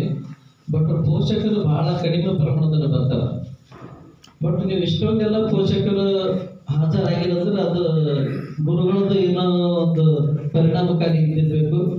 ಆ ಒಂದು ಉದ್ದೇಶಕ್ಕಾಗಿ ಎಲ್ಲ ಶಿಕ್ಷಕರು ಪರಿಶ್ರಮದಿಂದ ಎಲ್ಲ ಪೋಷಕರು ಹೆಚ್ಚಿನ ಸಂಖ್ಯೆಯಲ್ಲಿ ಆಸಕ್ತರಾಗಿದ್ದಾರೆ. ಅದೇ ರೀತಿಯಾಗಿ ಎಲ್ಲ ಮಕ್ಕಳ ದಿನಾಚರಣೆ ಎಲ್ಲರೂ ಕಲರ್ ಡ್ರೆಸ್ನಾಗ ಎಲ್ಲರೂ ಚೆನ್ನಾಗಿ ನೀಟವಾಗಿ ಸಂತೋಷವಾಗಿ ಅವರು ಬಂದಿದ್ದಾರೆ. ಅದನ್ನ ಕೆಲವು ದಿನಗಳ ಹಿಂದೆ ನಾನು ಈ ಶಾಲೆಗೆ ಬಂದಿದ್ದೇನೆ. ತಮ್ಮ ಈ ಗ್ರಾಮ ಪಂಚಾಯತಿಯಲ್ಲಿ ನಮ್ಮದು ಸಾಮಾಜಿಕ ಪರಿಶೋಧನೆ ಗ್ರಾಮ ಪಂಚಾಯತಿನೇ ಇತ್ತು, ಅದರ ಜೊತೆಗೆ 2 ಶಾಲೆಗಳನ್ನಿತ್ತು. ಈ ಸಾಮಾಜಿಕ ಪರಿಶೋಧನೆಯಲ್ಲಿ ನಾವು ಸಮಗ್ರವಾಗಿ ಶಾಲೆಯಲ್ಲಿ ಏನೇನು ಬೇಕಾಗಿತ್ತು ಏನೇನು ಜೊತೆ ಅಂತ ಎಲ್ಲ ವಿಷಯಗಳನ್ನು ಸಂಗ್ರಹವಾಗಿ ನಾವು ಪರಿಶೀಲನೆ ಮಾಡಿರ್ತಕ್ಕಂಥ ವಿಷಯ ಐತಿ. 8 ದಿನ ಹಿಂದಿನಡೆಗೆ ನಾವು ಈ ಪೋಷಕರ ಸಭೆಯನ್ನು ಮುಗಿಸಬೇಕಾಗಿತ್ತು. ಕಾಲ ಹೆಚ್ಚಿನವಾಗಿ ಅವ್ರ ಪೋಷಕರು ಬರದೇ ಇದ್ದ ಕಾರಣ ನಮ್ಮ ಮುಖ್ಯ ಗುರುಗಳು 14ನೇ ತಾರೀಕು ಮೊನ್ನೆ ತಾಲೂಕು ಪಂಚಾಯತ್ ಆಳಂದಕ್ಕೆ ಬಂದ ಭೇಟಿ ಅದರ ಒಂದು ಸಮಯದಲ್ಲಿ 10 ದಿವಸ ಇಟ್ಟಿದ್ದೀವಿ, ಬನ್ನಿ ಸರ್ 5 ದಿವಸ ಮುಗಿಸೋಣ ಅಂತ ಹೇಳಿದ್ರು. ಎಲ್ಲರದ್ದು ಉದ್ದೇಶ ಇರೋದು ಒಂದೇ. ಇನ್ನು ಈಗಾಗಲೇ ನಮ್ಮ 2 ಶಿಕ್ಷಕರು ಬಹಳ ಚೆನ್ನಾಗಿ ಹೇಳಿದ್ರು. ನಮ್ಮ ಮೇಡಮ್ ಅವರು ಪರಿಪೂರ್ಣವಾಗಿ ವಿಷಯವಾಗಿ ಹೇಳಿದ್ರು. ನಮ್ಮ ಸರ್ ಅವರು ಯಾವ ರೀತಿ ನಮ್ಮ ಘಟನೆಗಳಾಗ್ತಾ ಇದ್ದವು ವಾಸ್ತವ ಸ್ಥಿತಿಯಿಂದ ನಿಮಗೆಲ್ಲ ಪರಿಪೂರ್ಣವಾಗಿ ಹೇಳಿದ್ರು. ನಮ್ಮ ಈ ಶಾಲೆಯಲ್ಲಿ 78 ವಿದ್ಯಾರ್ಥಿಗಳಿದ್ದಾರೆ. ಆ 78 ವಿದ್ಯಾರ್ಥಿಗಳು ಎಲ್ಲ ಪಾಲಕರು ಶ್ರಮ ಪಡ್ತಾ ಇದ್ದಿದ್ದು ಮಾನ್ಯತೆ. ನಮ್ಮ 78 ವಿದ್ಯಾರ್ಥಿಗಳು ಹೆಚ್ಚಿನ ಒಂದು ವಿದ್ಯಾಭ್ಯಾಸ ಕಲಿಬೇಕು. ಈ ಶಾಲೆ ಇರೋದು ಬರೀ ಶಾಲೆ ಅಲ್ಲಿದ್ದು ಜ್ಞಾನ ದೇವಲ್ಲ. ನಾವು ದೇವ್ರಿಗೆ ಹೋದಾಗ ಹಾಗೆ ಕೈ ಮುಗಿದು ಹೋಗ್ತಿರ್ತೇವೆ. ದೇವ್ರ ಗುಡಿಯಲ್ಲಿ ಇದ್ದಿರ್ತದೆ, ಸುತ್ತಮುತ್ತ ವಾತಾವರಣ ಇರ್ತದೆ, ಶುಚಿಯಾಗಿ ಇರ್ತದೆ, ಎಷ್ಟು ಸ್ವಚ್ಛತೆ ಇರ್ತದೆ. ಸಹಿತ ಜ್ಞಾನ ದೇವರಿದ್ದಾಗ ಆ ಶಾಲೆಯಲ್ಲಿ ಇರ್ತಕ್ಕಂಥ ನಮ್ಮ ಏನು ಗುರುಗಳಿದ್ದಾರಲ್ಲ ಅವರೆಲ್ಲರೂ ದೇವರಿದ್ದಾಗ. ಇದು ನಾವು ಪರಿಪೂರ್ಣವಾಗಿ ಅರ್ಥ ಮಾಡ್ಕೋಬೇಕು. ಪೋಷಕರು ಮತ್ತು ಮಕ್ಕಳು ಇದ್ರು ನಾವು ಸರಳ ಶಾಲೆ ಅಂತ ಯಾವಾಗ ತಿಳ್ಕೊಂಡು ಬಿಡ್ತೀವಿ, ಆ ಶಾಲೆಗೆ ಮಾನ್ಯತೆ ಕಡಿಮೆ ಆಗ್ತಾ ಬರ್ತದ. ಈ ಜ್ಞಾನ ದೇವದ್ರ ನಮ್ಮ ಮಕ್ಕಳು ಕಲಿತಾ ಇದ್ದಾವ, ಮುಂದೊಂದು ದಿನ ಏನಾದ್ರೂ ಆಗ್ತಾವ, ಈ ಜಗತ್ತನ್ನೇ ಸುತ್ತಾಡ್ಕೊಂಡು ಬರ್ತಾವ ಅಂತ ಏನಾದ್ರೂ ನಿಮಗ ತಾಯಿ ತಂದೆ ನಿಮ್ಮ ಆಸೆ ಇತ್ತಂದ್ರ ಈ ಮಕ್ಕಳು ಜ್ಞಾನ ದೇವದ ಏನು ಕಲ್ತಿರ್ತಾರಲ್ಲ ಆ ಕಲ್ತಿರ್ತಕ್ಕಂಥ ವಿದ್ಯೆಯನ್ನು ಮಾತ್ರ ಈ ಜಗತ್ತನ್ನ ಸುತ್ತಾಡಕೊಳ್ಳಕ್ ಸಾಧ್ಯ ಆಗ್ತದ. ಈ ಶಾಲೆಗೆ ನಮ್ಮ ಮಕ್ಕಳು ಏನು ಕಲಿದೇ ಇದ್ದಾಗ ಮಾತ್ರ ನಮ್ಮ ಮಕ್ಕಳು ಬರೀ ಮನೆಯಲ್ಲಿ ಮತ್ತು ನಮ್ಮ ಓಣಿಯಲ್ಲಿ ಜಗಳ ಆಡುತ್ತಾ ನಮ್ಮನ್ನು ಅಂಜಿಸ್ಕೋತ ಮಾತ್ರ ಮನೆಯಲ್ಲಿ ಇರ್ಲಕ್ಕೆ ಸಾಧ್ಯ ಆಗ್ತದೆ. ಅದಕ್ಕೆ ತಾಯಿ ತಂದೆಗಳು ಇವತ್ತಿನ ದಿವಸ ನೀವು ಎಲ್ಲರೂ ವಿಚಾರ ಮಾಡಬೇಕು. ಮಕ್ಕಳಿಗೆ ಬರೀ ಶಾಲೆ ಕಲಿಸಿದ್ರೆ ಮಾತ್ರ ಶಾಲೆ ಕಲಿಕೋ ವಾತಾವರಣ ಅಲ್ಲ. ಹಿಂದಕ್ಕೊಂದು ದಿನ ಆಯ್ತು ಬಸ್ಸಿನ ಶಾಲೆ ಓಡೋದು ಬಂದು ಸಾಕು ಶಾಲೆ ಕಲ್ತೀನಿ ನನಗೆ. ಇವತ್ತು ಹಂಗಲ್ಲ. ಪ್ರತಿನಿತ್ಯ ನಮ್ಮ ಸರ್ಕಾರದ ವ್ಯವಸ್ಥೆಯಲ್ಲಿ ನಮ್ಮ ರಾಜ್ಯದಲ್ಲಿ 5 ಲಕ್ಷ ಮಕ್ಕಳು ವಿದ್ಯಾರ್ಥಿಗಳು ಹೊರಗೆ ಬರ್ತಾ ಇದ್ದಾರೆ. ಒಂದಲ್ಲ ಎರಡಲ್ಲ 5 ಲಕ್ಷ ಮಕ್ಕಳು ಪ್ರತಿ ವರ್ಷ 5 ಲಕ್ಷ ವಿದ್ಯಾರ್ಥಿಗಳು ಹೊರಗೆ ಬರ್ತಾ ಇದ್ದಾರೆ ಕಲಿತ ಶಾಲೆಗೆ. ನಮ್ಮ ಸರ್ಕಾರದಲ್ಲಿ ಇರತಕ್ಕಂಥ ಪರ್ಮನೆಂಟ್ ಹುದ್ದೆಗಳು 2,40,000 ಐತಿ. ಅದ್ರಾಗ ಗೆಸ್ಟ್ ಟೀಚರ್ ಆಗಿರ್ಬೋದು, ಬೇರೆ ಬೇರೆ ಗುತ್ತಿಗೆ ಅದರ ಮೇಲೆ ಇದ್ದಿರ್ತಕ್ಕಂಥ 2,60,000 ಐತಿ. 5 ಲಕ್ಷ ವಿದ್ಯಾರ್ಥಿಗಳು ನಮ್ಮ ಸರ್ಕಾರಿ ವ್ಯವಸ್ಥೆಯಲ್ಲಿ ಎಲ್ಲರೂ ಹೊರಗೆ ಬರ್ತಾ ಇದ್ದಾರೆ. ನಮ್ಮ ಮಕ್ಕಳು ಮುಂದಿನ ದಿನಗಳು ಏನಾಗ್ತಾರೆ ಅಂತಕ್ಕಂಥ ಪರಿಸ್ಥಿತಿ ತಾಯಿ ತಂದೆಗಳಲ್ಲಿ ಇರಬೇಕು. ನಮ್ಮ ಮಕ್ಕಳು ವಿದ್ಯಾರ್ಥಿ ಚೆನ್ನಾಗಿ ಮಾಡ್ತಾ ಇದ್ದಾರೋ ಇಲ್ಲೋ, ಸರಿಯಾಗಿ ಓದುತ್ತಾ ಇದ್ದಾರೋ ಇಲ್ಲೋ, ಅವ್ರಿಗೆ ಇವತ್ತು 8ನೇ 9ನೇ 10ನೇ ಇದ್ದಾರ. ಎಷ್ಟು ಮಕ್ಕಳಿಗೆ ಯಾವ ರೀತಿ ಓದಕ್ ಬರ್ತದೆ ಇಲ್ಲೋ, ಯಾವ ಮಕ್ಕಳಿಗೆ ಸರಿಯಾಗಿ ಸ್ಕೂಲಿಗೆ ಬಂದು ಸ್ಟಡಿ ಮಾಡ್ತಾನೆ ಇಲ್ಲೋ, ಶಾಲೆಯಲ್ಲಿ ಹೇಳ್ತಕ್ಕಂಥದ್ದು ಕೇಳ್ತಾನೆ ಇಲ್ಲೋ, ಅದು ಪಾಲಕರ ಹೆಚ್ಚಿನ ವ್ಯವಸ್ಥೆ ಮಾಡಬೇಕು. ಹಿಂದಿನ ದಿನಗಳಾಗಿದ್ದರೆ ವಿದ್ಯೆ ಅನ್ನೋದು ಎಲ್ಲ ಜವಾಬ್ದಾರಿ ಶಿಕ್ಷಕರ ಬದಲಿಗೆ ಶಿಕ್ಷಕರು ಪರಿಪೂರ್ಣವಾಗಿ ವಿದ್ಯಾದಾನ ಮಾಡ್ತಿದ್ದರು. ಇವತ್ತಿನ ದಿವಸ ಒಂದು ಮಗುವಿಗೆ ಬಿಡುತ್ತೆ ನೀವು ಬಂದ ಕಸ ಶಿಕ್ಷಕರು ಕೇಳ್ತಾ ಇದ್ದೀರಿ. ಸರ್ಕಾರ ಇದ್ರೆ ಮಕ್ಕಳಿಗೆ ದೈಹಿಕವಾಗಿ ದಂಡನೆ ಮಾಡಿದ್ರೆ ಶಿಕ್ಷಣ ಕಲಿಸಬೇಕು. ಯಾವ ರೀತಿ ಶಿಕ್ಷಣ ಕಲ್ಸಕ್ಕೆ ಸಾಧ್ಯ ಆಗ್ತದೆ? ಅಂಜಿಕೆ ಇಲ್ಲದೆ ಏನು ಸಾಧ್ಯ ಇಲ್ಲ ಶಿಕ್ಷಣ ಕಲ್ಸಕ್ಕೆ. ಆ ಅಂಜಿಕೆ ಇರ್ಬೇಕಂದ್ರೆ ತಾಯಿ ತಂದೆಗಳು ಮನಪೂರ್ವಕ ದಿನನಿತ್ಯ ವಿಚಾರಣೆ ಮಾಡಬೇಕು. ನನ್ನ ಮಗುವಿನ ಸಾಲಿಗೆ ಹೋಗೇನೇ ಇಲ್ಲ, ನನ್ನ ಮಗಳು ಸಾಲಿಗೆ ಹೋಗಿದ್ದಾಳೆ ಇಲ್ಲ, ಏನು ಓದುತ್ತಾ ಇದ್ದಾಳ, ಏನು ಬರೀತಾ ಇದ್ದಾಳ, ಇದು ಪರಿಪೂರ್ಣವಾಗಿ ತಾಯಿ ತಂದೆ ವಿಚಾರ ಮಾಡ್ತಕ್ಕಂಥ ವಿಷಯ. ಇವತ್ತಿನ ಮಕ್ಕಳ ದಿನಾಚರಣೆ ಇದ್ದಿದ್ದು ಸುಮ್ಮನೆ ನಾಮಕವೇ ಮಕ್ಕಳ ದಿನಾಚರಣೆ ಅಲ್ಲ. ನನ್ನ ಮಗು ಇಲ್ಲಿ ಕಲಿತಾ ಇದೆ. ಈ ಕಲಿತಕ್ಕಂಥ ವ್ಯವಸ್ಥೆಯಲ್ಲಿ ನಿಮಗೆ ಎಲ್ಲರೂ ಇವತ್ತು ಕ್ರೋಢೀಕರಣ ಮಾಡಿದ್ದಾರೆ. ಕ್ರೋಢೀಕರಣ ಮಾಡಿರ್ತಕ್ಕಂಥ ಶಿಕ್ಷಕರುಗಳಿಗೆ ಎಲ್ಲರೂ ಶಿಕ್ಷಕ ಧನ್ಯವಾದ ಹೇಳಬೇಕು. ಯಾವಾಗ ನೀವು ತಾಯಿ ತಂದೆಗಳು ನಿಮ್ಮ ಮಕ್ಕಳ ಮೇಲೆ ನಿಗಾ ಇಟ್ಟಿರ್ತೀರಿ ಅವಾಗ ಮಾತ್ರ ಮಕ್ಕಳು ಉದ್ಧಾರ ಆಗಲ್ಲ ಸಾಧ್ಯ ಅಂತ. ಶಿಕ್ಷಣ ವ್ಯವಸ್ಥೆ ಚೆನ್ನಾಗಿ ಬೆಳೆಯಕ್ಕೆ ಸಾಧ್ಯ ಆಗ್ತದೆ. ಮಕ್ಕಳಿಗೆ ನಾವು ಹೇಳ್ತಕ್ಕಂಥದ್ದು ಅಷ್ಟೇ, ತಾಯಿ ತಂದೆಗಳು ನಿಮ್ಗೆ ಮುಂಜಾನೆ ಸಾಯಂಕಾಲ ನಿಮ್ಗೆ ಯಾವುದೇ ರೀತಿ ಕೆಲಸ ಹಚ್ಚಾಗಿಲ್ಲ. ಮುಂಜಾನೆ 8 ಗಂಟೆಗೆ ಎದ್ದ ತಕ್ಷಣ ಶಾಲೆಗೆ ಬರ್ತೀರಿ, ಶಾಲೆಯಿಂದ 4:30 ತನಕ ಶಾಲೆಯಲ್ಲೇ ಸಮಯ ಕಳೀತೀರಿ. ಮನೆಗೆ ಹೋದ ತಕ್ಷಣ ತಾಯಿ ತಂದೆ ನಿಮ್ಗೆ ಯಾವುದೇ ಮಕ್ಕಳಿಗೆ ಏನು ಕೆಲಸ ಹಚ್ಚಾಗಿಲ್ಲ. ಯಾಕೆ ಹಚ್ಚಂಗಿಲ್ಲಪ್ಪ ಅಂತಂದ್ರೆ ನನ್ನ ಮಗಳು ನನ್ನ ಮಗ ಚೆನ್ನಾಗಿ ಶಾಲೆ ಕಲೀಲಿ, ವಿದ್ಯಾವಂತರಾಗಲಿ, ಮುಂದೊಂದು ದಿನ ಚೆನ್ನಾಗಿ ವಿದ್ಯಾದಾನ ಮಾಡಿ ಏನಾದರೂ ಸಾಧಿಸಿ ತೋರಿಸಲಿ ಈ ಗ್ರಾಮತೆಯಾಗಿ ಈ ಶಾಲೆಯಲ್ಲಿ ಇರ್ತಕ್ಕಂಥ ಉದ್ದೇಶಕ್ಕೋಸ್ಕರ ನಿಮ್ಮಲ್ಲಿ ಯಾವ ರೀತಿ ಕೆಲಸ ಮಾಡಲ್ಲ. ನಾವು ತಾಯಿ ತಂದೆಗಳು ಆದಷ್ಟು ಅಷ್ಟೇ, ನನ್ನ ಮಗುವಿಗೆ ಏನಾದರೂ ವಿದ್ಯೆಯಲ್ಲಿ ಕಲಿತಕ್ಕಂಥ ವ್ಯವಸ್ಥೆ ಹಿಂದೆ ಬೀಳ್ಬಾರ್ದು ಉದ್ದೇಶಕ್ಕೋಸ್ಕರ ನಾವೆಲ್ಲರೂ ಹಗರಾತ್ರಿ ದುಡ್ತಕ್ಕಂಥದ್ದು. ಬಹಳಷ್ಟು ಪೋಷಕರು ನಮ್ಮ ಮಕ್ಕಳ ಬಗ್ಗೆ ಶಾಲೆಗೆ ಕಳಿಸ್ತಾ ಇದ್ದೀವಿ ಹೊರತಾಗಿ ನನ್ನ ಮಗ 8ನೇ ಇದ್ದಾನ, 9ನೇ ಇದ್ದಾನ, 10ನೇ ಇದ್ದಾನ, ಅವನಿಗೆ ಚೆನ್ನಾಗಿ ಕನ್ನಡ ಓದ್ಲಾಕ್ ಬರ್ತದಿಲ್ಲೋ, ಹಿಂದಿ ಓದ್ಲಾಕ್ ಬರ್ತದಲ್ಲೋ, ಇಂಗ್ಲೀಷ್ ಓದಕ್ ಬರ್ತದಲ್ಲೋ, ಮ್ಯಾಥಮೆಟಿಕ್ಸ್ ಚೆನ್ನಾಗಿ ಮಗ್ಗಿ ಬರ್ತದಲ್ಲೋ. ಎಷ್ಟೋ ಮಕ್ಕಳಿಗೆ 30 ತನಕ ಮಗ್ಗಿ ಬರಲ್ಲ, 25 ತನಕ ಬರಲ್ಲ, 10 ತನಕ ಬರಲ್ಲ, 15 ತನಕ ಬರಲ್ಲ.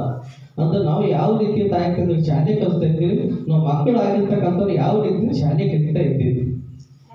ಇವತ್ತಿನ ವ್ಯವಸ್ಥೆಯಲ್ಲಿ ನಾವು ಸರ್ಕಾರಿ ಶಾಲೆಯಲ್ಲಿ ಕಲಿತಕ್ಕಂಥ ನಾವು ಮಕ್ಕಳು ಇದ್ದಿರ್ತೀವಿ, ಚೆನ್ನಾಗಿ ಓದಿದ್ರೆ ಮಾತ್ರ ನಾವು ಮುಂದೆ ಬರ್ಲಿಕ್ಕೆ ಸಾಧ್ಯ ಇರ್ತದೆ. ಈ ಶಾಲೆ ಸರ್ಕಾರಿ ವ್ಯವಸ್ಥೆ ಮತ್ತು ಬೇರೆ ಬೇರೆ ಶಾಲೆಗಳಿದ್ದಾವೆ, ಪ್ರೈವೇಟ್ ಶಾಲೆ ಅಂತ ಗುಲ್ಬರ್ಗ ಸಿಟಿಯಲ್ಲಿ ಎಷ್ಟೋ ಶಾಲೆಗಳಿದ್ದಾವೆ. ಆ ಶಾಲೆ ಜೊತೆಗೆ ನೀವೆಲ್ಲ ಕಾಂಪಿಟೇಷನ್ ಮಾಡ್ತಕ್ಕಂಥ ವ್ಯವಸ್ಥೆ ಇತ್ತು. ಇವತ್ತಿನ ನೀವು ಯಾವುದೇ ಸರಳೀಕರಣ ಸರ್ಕಾರ ಕೊಡ್ತಕ್ಕಂಥ ಸೌಲಭ್ಯ ಬಹಳಷ್ಟು ಐತಿ. ಊಟ ಕೊಡ್ತೈತಿ, ಶಾಲೆ ಕೊಡ್ತೈತಿ, ಮತ್ತು ಹಾಲು ಮೊಟ್ಟೆ ಮಧ್ಯಾಹ್ನ ಏನೇನು ಬೇಕು ಎಲ್ಲ ಕೊಡ್ತದೆ. ಆ ಕೊಡ್ತಕ್ಕಂಥ ಸೌಲಭ್ಯ ನಮ್ಮ ತಾಯಿ ತಂದೆಗಳನ್ನು ಕಷ್ಟಪಟ್ಟು ಕಚ್ಚನ ಕಿರಾಣಿ ದುಕಾನ ಆಗಿದೆ, ಬೇರೆ ಬೇರೆ ದುಕಾನಗಳಿಗೆ ನಾವು ಟ್ಯಾಕ್ಸ್ ಕೊಟ್ಟಿರ್ತಲ್ಲ, ಆ ಟ್ಯಾಕ್ಸಿನ ಮುಖಾಂತರ ನಮ್ಮ ಮಕ್ಕಳಿಗೆ ಸೌಲಭ್ಯ ಸಿಗ್ತದೆ. ಹೊರತಾಗಿ ಯಾವುದೇ ರೀತಿಯಿಂದ ಪುಸ್ತಕ ಇರ್ತಕ್ಕಂಥ ಮಕ್ಕಳು ಬರಕ್ಕೆ ಮನೋಭಾವನೆ ಬೇಡ, ತಾಯಿ ತಂದೆಗಳ ಮನೋಭಾವನೆ ಬೇಡ. ಅದಕ್ಕೆ ನಾನು ಹೇಳ್ತಕ್ಕಂಥ ಉದ್ದೇಶ ಇಷ್ಟೇ, ಹೆಚ್ಚಿನ ಒಂದು ಮಕ್ಕಳ ಮೇಲೆ ನಿಗಾ ಇಡ್ತಕ್ಕಂಥ ವ್ಯವಸ್ಥೆ ಮಾಡಿ ಮಕ್ಕಳು ಚೆನ್ನಾಗಿ ಕಲ್ತಾಗ ಮಾತ್ರ ಮಕ್ಕಳ ಭವಿಷ್ಯ ಮುಂದಿನ ಒಂದು ದಿನ ಚೆನ್ನಾಗಿರ್ಲಕ್ಕೆ ಸಾಧ್ಯ ಆಗ್ತದ. ಅದಕ್ಕೆ ತಾಯಿ ತಂದೆಗಳು ಕಷ್ಟಪಟ್ಟಿರ್ತಕ್ಕಂಥವು ಎಂದೂ ವ್ಯರ್ಥ ಆಗ್ಬಾರ್ದು. ಆ ವ್ಯರ್ಥ ಆಗ್ಬಾರ್ದಂದ್ರೆ ಮಕ್ಕಳ ಮೇಲೆ ತಾಯಿ ತಂದೆ ನಿಗಾ ಇರಬೇಕು. ಮಕ್ಕಳು ಸಹಿತ ಚೆನ್ನಾಗಿ ಓದ್ತಕ್ಕಂಥ ವ್ಯವಸ್ಥೆ ಮಾಡಬೇಕು. ಮುಂದಿನ ಒಂದು ದಿನದ ಬಹಳ ಕಠಿಣ ಆಗಿರ್ತಕ್ಕಂಥ ವ್ಯವಸ್ಥೆ ಅದ. ಇದು ಕಾಂಪಿಟೇಷನ್ ಯುಗ ಅದ. ಯಾಕಂದ್ರೆ ದಿನನಿತ್ಯ ಮಕ್ಕಳ ಸಂಖ್ಯೆ ಹೆಚ್ಚಾಯಿತು. ಸರ್ಕಾರಿ ವ್ಯವಸ್ಥೆ ಏನಾದರೂ ಸಾಧಿಸಿ ತೋರಿಸ್ಬೇಕನ್ನೋದೊಂದು ಹೆಚ್ಚಿನ ಒಂದು ಹೆಮ್ಮೆ ಇರ್ಬೇಕಂದ್ರೆ ನಾವೆಲ್ಲರೂ ಒಳ್ಳೆಯ ಒಂದು ರೀತಿ ವಿದ್ಯಾರ್ಥಿನೇ ಮಾಡಿದಾಗ ಮಾತ್ರ ನಾವು ಮುಂದಿನ ಒಂದು ದಿನದಲ್ಲಿ ನಾವು ಪ್ರಗತಿ ಸಾಧ್ಯ ಅಂತ ಹೇಳ್ತಾ ನನಗೆ ಒಂದು ಎರಡು ಮಾತಾಡೋಕ್ಕೆ ಅವಕಾಶ ಕೊಟ್ಟು ತಮಗೆಲ್ಲರೂ ಧನ್ಯವಾದಗಳು.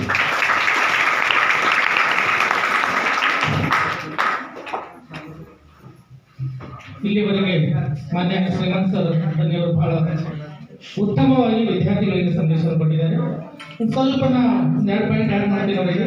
ನಮ್ಮ ವಿದ್ಯಾರ್ಥಿಗಳು ರಾಜ್ಯ ಮಟ್ಟದಲ್ಲಿ ಸ್ಪೋರ್ಟ್ಸ್ ಹೋಗಿದ್ದಾರೆ.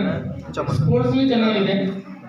ನಮ್ಮಲ್ಲಿ ಊಟ ಕೊಡ್ತಕ್ಕಂಥ ಬಿಸ್ಕೂಟಲ್ಲೂ ಭಾರಿ ಟೇಸ್ಟಿ ಇದೆ. ಎಲ್ಲ ಅನುಕೂಲಗಳಾಗ ಏನಿಲ್ಲ, ಸರ್ಕಾರಿ ಸಿಗಂತ ಸೌಲಭ್ಯಗಳು ಎಲ್ಲನೂ ಬಾಯಿ. ಅದಕ್ಕಾಗಿ ಒಂದು ವಿಶೇಷ ಏನಂದ್ರೆ ಫಾದರ್ಸ್ನು ಭಾಳ ಚೆನ್ನಾಗಿ ವಿದ್ಯಾರ್ಥಿಗಳು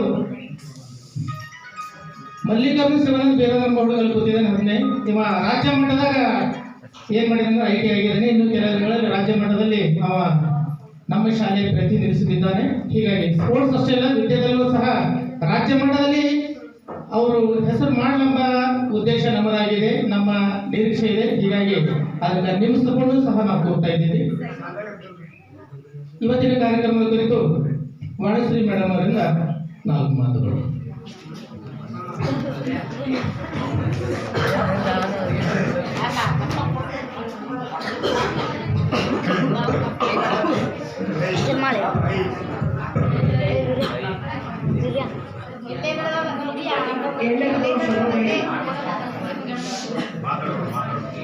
ದಯವಿಟ್ಟು ಸ್ವಲ್ಪ ಶಾಂತಿಯಿಂದ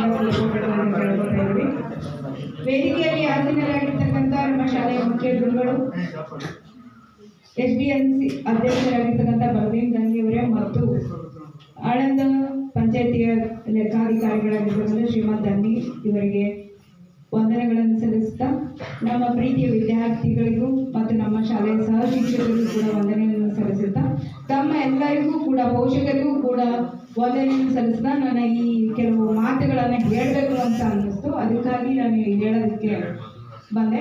ಏನಪ್ಪಾ ಅಂತ ಹೇಳಿದ್ರೆ, ಈ ಕಾರ್ಯಕ್ರಮವನ್ನ ರಾಜ್ಯ ಮಟ್ಟದಲ್ಲಿ ಮಕ್ಕಳ ದಿನಾಚರಣೆ ದಿನಾನೇ ಆಚರಿಸ್ರಿ ಅಂತ ಹೇಳಿದರು. ಇವತ್ತು ತಾವೆಲ್ಲರೂ ಬಹಳ ಶುಕ್ರವಾರ ಆಗಿರೋದ್ರಿಂದ ತಾವೆಲ್ಲರೂ ಬಹಳ ಆಸಕ್ತಿಯಿಂದ ಭಾಗವಹಿಸಿದ್ರೆ. ಹಾಗಾಗಿ ಮತ್ತೊಮ್ಮೆ ನಿಮ್ಗೆಲ್ಲರಿಗೂ ಧನ್ಯವಾದಗಳನ್ನ ಹೇಳ್ತಾ ಇದ್ದೀನಿ. ಹೀಗೆ ಪ್ರತಿ ಪೇರೆಂಟ್ಸ್ ಮೀಟಿಂಗ್ ಆದಾಗಲೂ ಬಂದ್ರೆ ಬಹಳ ಒಳ್ಳೇದು ಅನ್ಸುತ್ತೆ. ಯಾಕಂದ್ರೆ ವರ್ಷದಲ್ಲಿ ಒಂದು 2-3 ಬಾರಿಯಾದರೂ ತಮ್ಮ ಮಕ್ಕಳ ಬಗ್ಗೆ ಏನ್ ಮಾಡ್ತಿದ್ದಾರೆ ಅನ್ನೋದನ್ನ ಶಿಕ್ಷಕರಿಂದ ತಿಳ್ಕೋಬೇಕಾಗಿ ಕೇಳ್ಕೊಳ್ತಾ ಇದ್ದೀನಿ. ಹಾಗಾಗ ಬರ್ತಾ ಇರಿ, ಕರೆದಾಗ ಬರಬೇಕು. ಯಾಕೆ ನಿಮಗೋಸ್ಕರನೇ ಇರೋದಿದು, ನಿಮ್ಮ ಮಕ್ಕಳ ಪ್ರಗತಿ ಬಗ್ಗೆ ಮಾಹಿತಿಯನ್ನ ಸಂಗ್ರಹ ಮಾಡೋದಕ್ಕೆ. ಅಂದ್ರೆ ಕೇಳ್ಬೇಕು, ನಿಮ್ಮ ಮಕ್ಕಳು ಏನ್ ಮಾಡ್ತಿದ್ದಾರೆ, ಅವರ ಶಿಕ್ಷಣದ ಬಗ್ಗೆ ಏನಪ್ಪ, ಸರ್ಕಾರದ ಯೋಜನೆಗಳು ಎಷ್ಟೆಲ್ಲ ಇದಾವೆ. ಮೊದಲನೇದಾಗಿ ಕಡ್ಡಾಯ ಪ್ರಾಥಮಿಕ ಶಿಕ್ಷಣ. ಎಲ್ಲರೂ ವಿದ್ಯಾರ್ಥಿಗಳು ಕೂಡ 1ರಿಂದ 12ನೇ ತರಗತಿವರೆಗೆ ಕಂಪಲ್ಸರಿ ಎಜುಕೇಶನ್ ಎಲ್ಲರೂ ಪಡಿಬೇಕು ಅನ್ನೋದು ಮಕ್ಕಳ ಒಂದು ಹಕ್ಕು ಅಥವಾ ಅವರ ರೈಟ್ಸ್ ಅಂತ ಹೇಳ್ತೀವಿ. ಆ ಪೋಷಕರಾಗಿ ನೀವು ಎಲ್ಲರೂ ಕೂಡ ಅದನ್ನ ಕೊಡಿಸ್ಬೇಕು. ಇಲ್ಲಿ ಏನಿದೆ, ನೀವು ಮಾಡೋದು ಇಷ್ಟೇ ಇರೋದು, ನೀವು ಕರೆಕ್ಟಾಗಿ ಟೈಮ್ ಸರಿಯಾಗಿ ಮಕ್ಕಳನ್ನ ರೆಡಿ ಮಾಡಿ ಸ್ಕೂಲಿಗೆ ಕಳ್ಸೋದು ಅಷ್ಟೇ ನಿಮ್ದು. ಉಳಿದಿದ್ದೇನು, ಉಚಿತ ಶಿಕ್ಷಣ ಇದೆ, ಅನ್ನಭಾಗ್ಯ ಇದೆ, ಕ್ಷೀರಭಾಗ್ಯ ಇದೆ, ಪುಸ್ತಕ ಇದೆ, ಸಮವಸ್ತ್ರ ಕೊಡ್ತಾರೆ. ಇಷ್ಟೆಲ್ಲ ಇದ್ದಾಗ ನಿಮಗೆ ರೆಗ್ಯುಲರ್ ಆಗಿ ಸ್ಕೂಲಿಗೆ ಕಳ್ಸೋದಕ್ಕೆ ಏನ್ ಪ್ರಾಬ್ಲಮ್? ಹೌದಾ? ಅದು ಯೋಚನೆ ಮಾಡಿ ಸ್ವಲ್ಪ. ಇದು ಇಷ್ಟೆಲ್ಲ ಫ್ರೀಯಾಗಿ ಕೊಟ್ಟು ನಿಮಗೆ ಫೀಸ್ ಕೂಡ ಬಹಳ ಕಡಿಮೆಯಲ್ಲಿ, ಯಾವ ಹುಡುಗಿರ್ಗಾಗಿರ್ಬೋದು ಎಲ್ಲರಿಗೂ ಆಗಿರ್ಬೋದು, ಬಹಳ ಕಡಿಮೆ ದರದಲ್ಲಿ ಫೀಸ್ ಅಂತೂ ಇಲ್ಲೇ ಇಲ್ಲ. ಅದೇ ಪ್ರೈವೇಟ್ ಸ್ಕೂಲಿಗೆ ಹೋಲಿಸ್ಕೊಂಡ್ರೆ ಬುಕ್ಕು ನೀವೇ ತಗೋಬೇಕು, ಸಮವಸ್ತ್ರ ಯೂನಿಫಾರ್ಮ್ ನೀವೇ ಕೊಡಿಸ್ಬೇಕು, ಈವನ್ ಶೂಸ್ ಎಲ್ಲದನ್ನು ನೀವೇ ಕೊಡಿಸಿ ಸಾವಿರಾರು ಗಟ್ಟಲೆ ರೂಪಾಯಿ ಖರ್ಚು ಮಾಡಿದ್ರು ನೀವು ಸರಿಯಾಗಿ ಎಜುಕೇಶನ್ ಕೊಡ್ಸೋದಕ್ಕಾಗಲಿ. ನೀವು ಜೀವನ ಪರ್ಯಂತ ದುಡಿಯೋದೇ ಆಗ್ತದೆ. ಕೆಲವರಿಗೆಲ್ಲ ಇರ್ತದೆ ಗೌರ್ಮೆಂಟ್ ಸ್ಕೂಲ್ ಊರಲ್ಲಿ ಇದ್ರೂ ಕಳ್ಸೋದೇ ಇಲ್ಲ. ಎಲ್ಲರೂ ಈ ಊರಲ್ಲೇ ಎಲ್ಲರೂ ಪ್ರೈವೇಟ್ ಪ್ರೈವೇಟ್ ಸ್ಕೂಲಿಗೆ ಬಸ್ ಹತ್ಕೊಂಡು ಹೋಗೋದು ನಾನೇ ನೋಡಿದ್ದೇನೆ. 1ನೇ ಕ್ಲಾಸಿಗೆ ಯಾರು ಅಡ್ಮಿಷನ್ನೇ ಮಾಡಿಸ್ತಾ ಇಲ್ಲ. ಸರ್ಕಾರಿ ಶಾಲೆಗೆ ಮಾಡಿಸ್ಬೇಕು, ಸರ್ಕಾರಿ ಎಜುಕೇಶನ್ ಅನ್ನ ಪಡಿಬೇಕು, ಅದರ ಯೋಜನೆ ಸೌಲಭ್ಯಗಳನ್ನ ಪಡ್ಕೋಬೇಕು.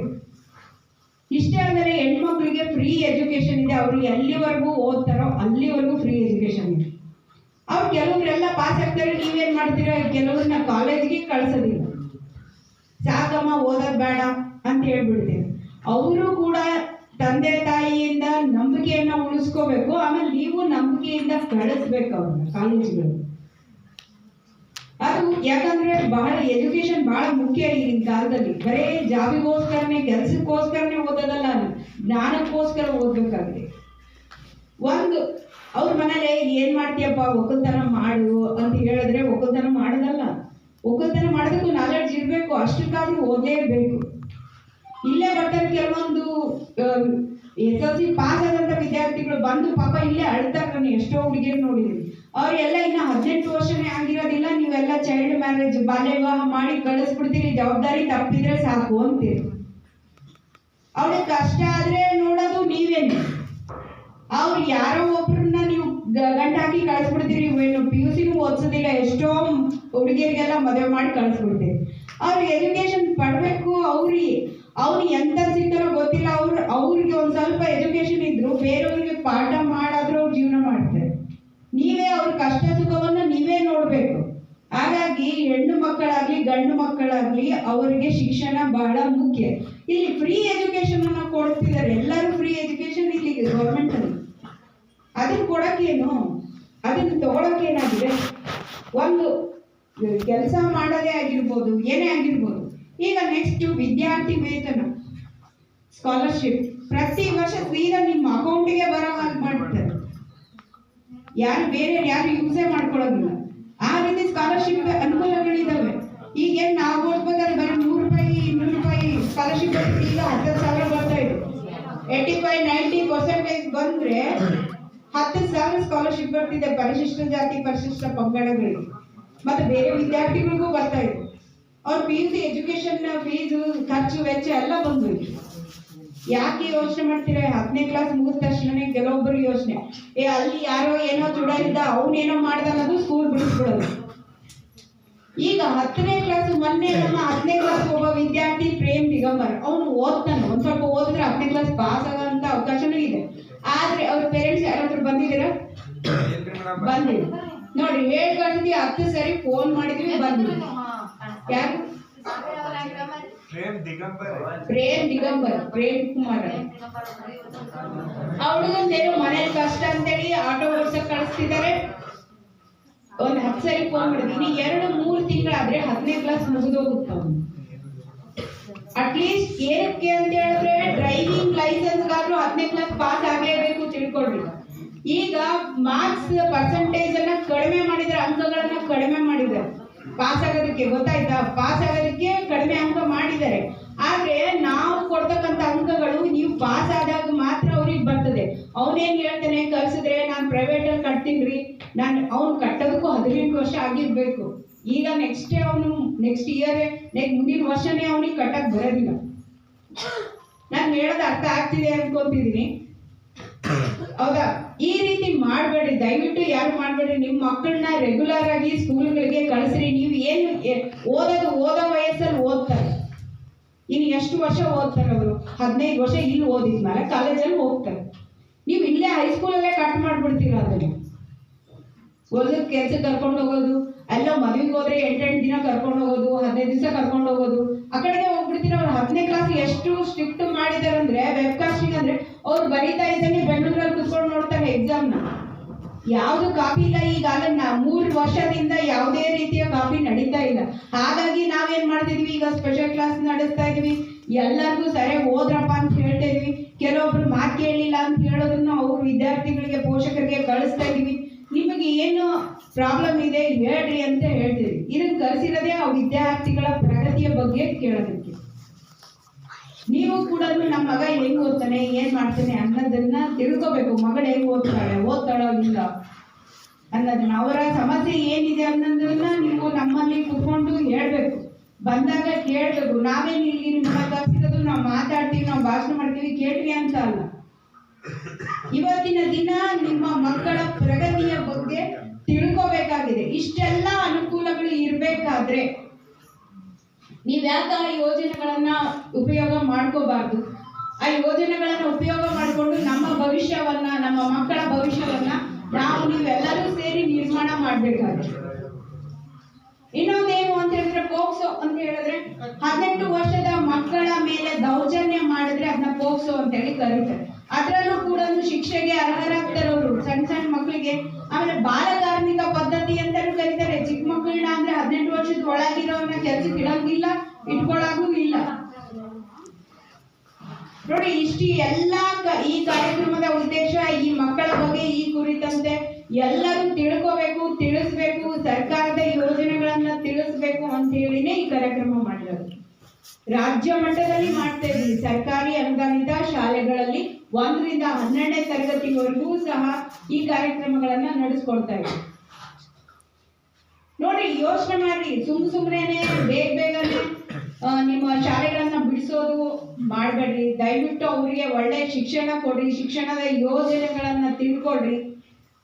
ಅವ್ರಿಗೆ ಏನಿಲ್ಲ, ಕಂಪಲ್ಸರಿ ಮತ್ತೆ ಫ್ರೀ ಎಜುಕೇಶನ್ ಇದೆ ಗವರ್ಮೆಂಟ್ ಅಲ್ಲಿ. ಹೆಣ್ಮಕ್ಳಿಗೆ ಎಲ್ಲಿವರೆಗೂ ಓದಿದ್ರು ಅಲ್ಲಿವರೆಗೂ ಫೀಸೇ ಇಲ್ಲ, ಬಹಳ ಕಡಿಮೆ, ಒಂದು 50, 100, 200 ಅಷ್ಟೇ ಇರೋದು. ಹಾಗಾಗಿ ದಯವಿಟ್ಟು ಎಲ್ಲರೂ ಸರ್ಕಾರಿ ಶಾಲೆಗೆ ನಿಮ್ಮ ಮಕ್ಕಳನ್ನ ಸೇರಿಸಿ. ಸುಮ್ಮನೆ ಪ್ರೈವೇಟ್ ಸ್ಕೂಲಲ್ಲೂ ಕೆಲವರನ್ನ ಸೇರಿಸಿದ್ದಾರೆ, ಅದು ಬೇಡ. ಎಲ್ಲ ಅನುಕೂಲಗಳನ್ನ ಪಡೆದುಕೊಂಡು ಒಳ್ಳೆ ಶಿಕ್ಷಣವನ್ನ ಕೊಡ್ರಿ, ನಿಮ್ಮ ಅನುಕೂಲವನ್ನ ಬಳಸ್ಕೊಳ್ರಿ ಅಂತ ಹೇಳಿ. ಹಾಗೆ ಅಂತ ಹೇಳ್ಬಿಟ್ಟು ನನ್ನ ಈ ಮಾತಾಡಲು ಅವಕಾಶ ಮಾಡಿಕೊಟ್ಟಂತ ಎಲ್ಲರಿಗೂ ಧನ್ಯವಾದಗಳನ್ನು ಹೇಳ್ತಾ ಧನ್ಯವಾದಗಳು.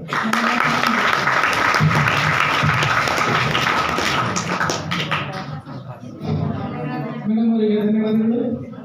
ಈಗ ಕನ್ನಡ ಶಿಕ್ಷಕಿ ಶ್ರೀಮತಿ ಶ್ರೀಲಾ ಪಾಟೀಲ್ ಮೇಡಮ್ ಅವರಿಂದ ಈ ಕಾರ್ಯಕ್ರಮದ ಕುರಿತು ಮಾತಾಡ್ತಾರೆ.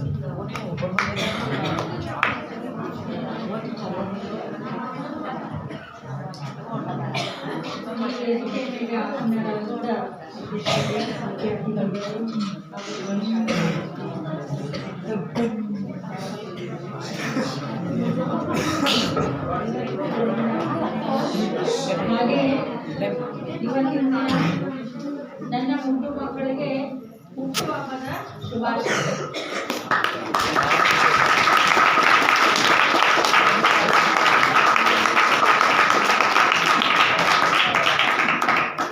ಇಲ್ಲಿವರೆಗೆ ಈ ಕಾರ್ಯಕ್ರಮದ ಕುರಿತು ನಮ್ಮೆಲ್ಲ ಟೀಚರ್ಸ್ ಎಲ್ಲ ಹೇಳ್ಯಾರ. ನಾನು ಏನು ಅದ್ರ ಬಗ್ಗೆ ಏನು ಭಾಷಣ ಮಾಡಕ್ಕೆ ಹೇಳಲ್ಲ. ನಾನು ಈ ಚಿಂತನಸೂರಿಗೆ ಬಂದು 16ನೇ ವರ್ಷ. 16 ವರ್ಷದಲ್ಲಿ ಪೇರೆಂಟ್ಸ್ ಇಷ್ಟು ಜನ ಬಂದಿದ್ದು ಬಗ್ಗೆ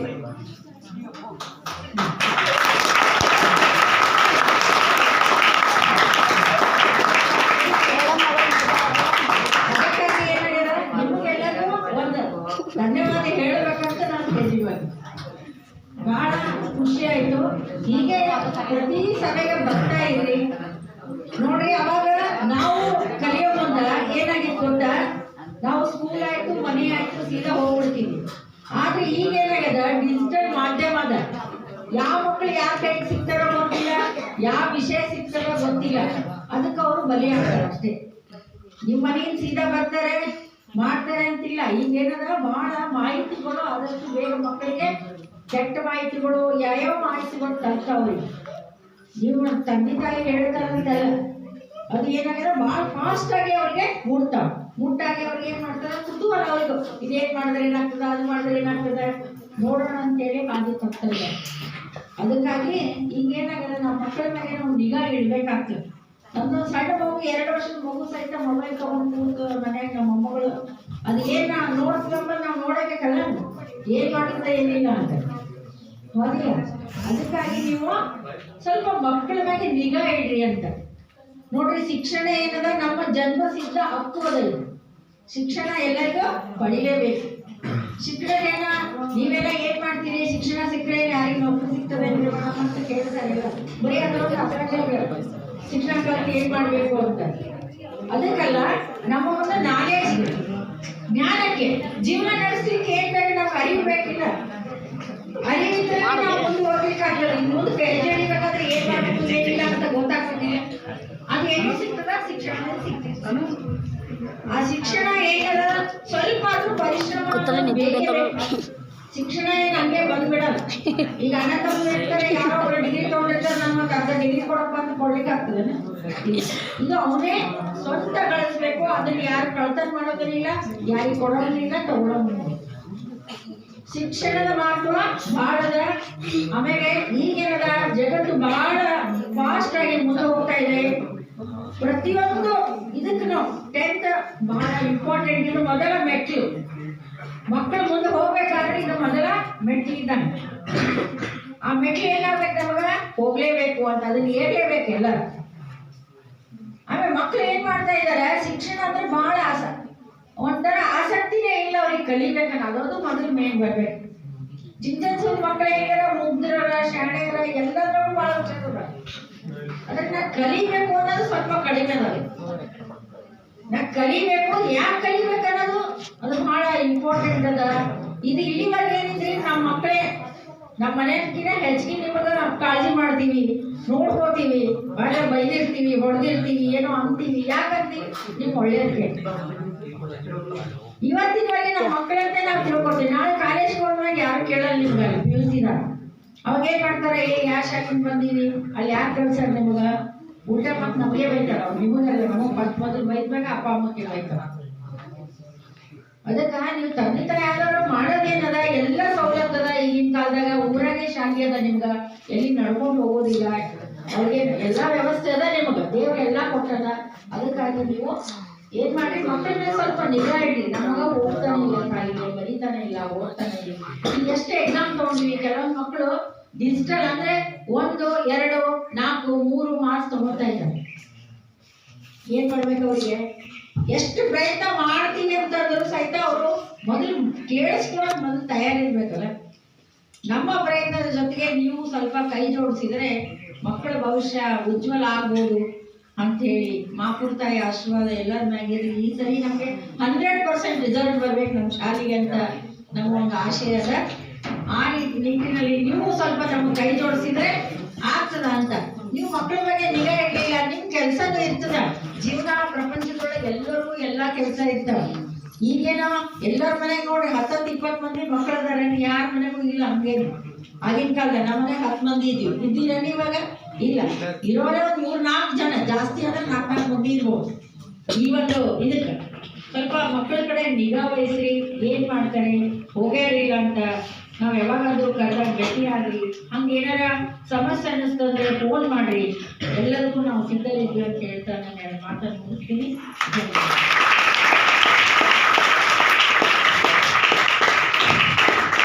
ಮೇಡಮ್ ಅವರಿಗೆ ಧನ್ಯವಾದಗಳು. ನಿನ್ನೆ ಮಕ್ಕಳ ದಿನಾಚರಣೆ ಸಂಬಂಧ ನಾವು ವಿದ್ಯಾರ್ಥಿಗಳಿಗೆ ಸ್ಪೋರ್ಟ್ಸ್ ಅನ್ನು ಕಂಡಕ್ಟ್ ಮಾಡಿದ್ದೀವಿ. ನಮ್ಮ ನೆಚ್ಚಿನ PT ಸರ್, ಶರಣು ಸರ್ ಅವರ ನೇತೃತ್ವದಲ್ಲಿ ನಡೆಯಿತು. ಈ ಕಾರ್ಯಕ್ರಮ ಅವರಿಂದ ನಡೀತದೆ. ಒಂದು 5 ನಿಮಿಷದಲ್ಲಿ ಕಾರ್ಯಕ್ರಮ ಮುಗಿತು. ದಯಮಾಡಿ ವೇಟ್ ಮಾಡಿ.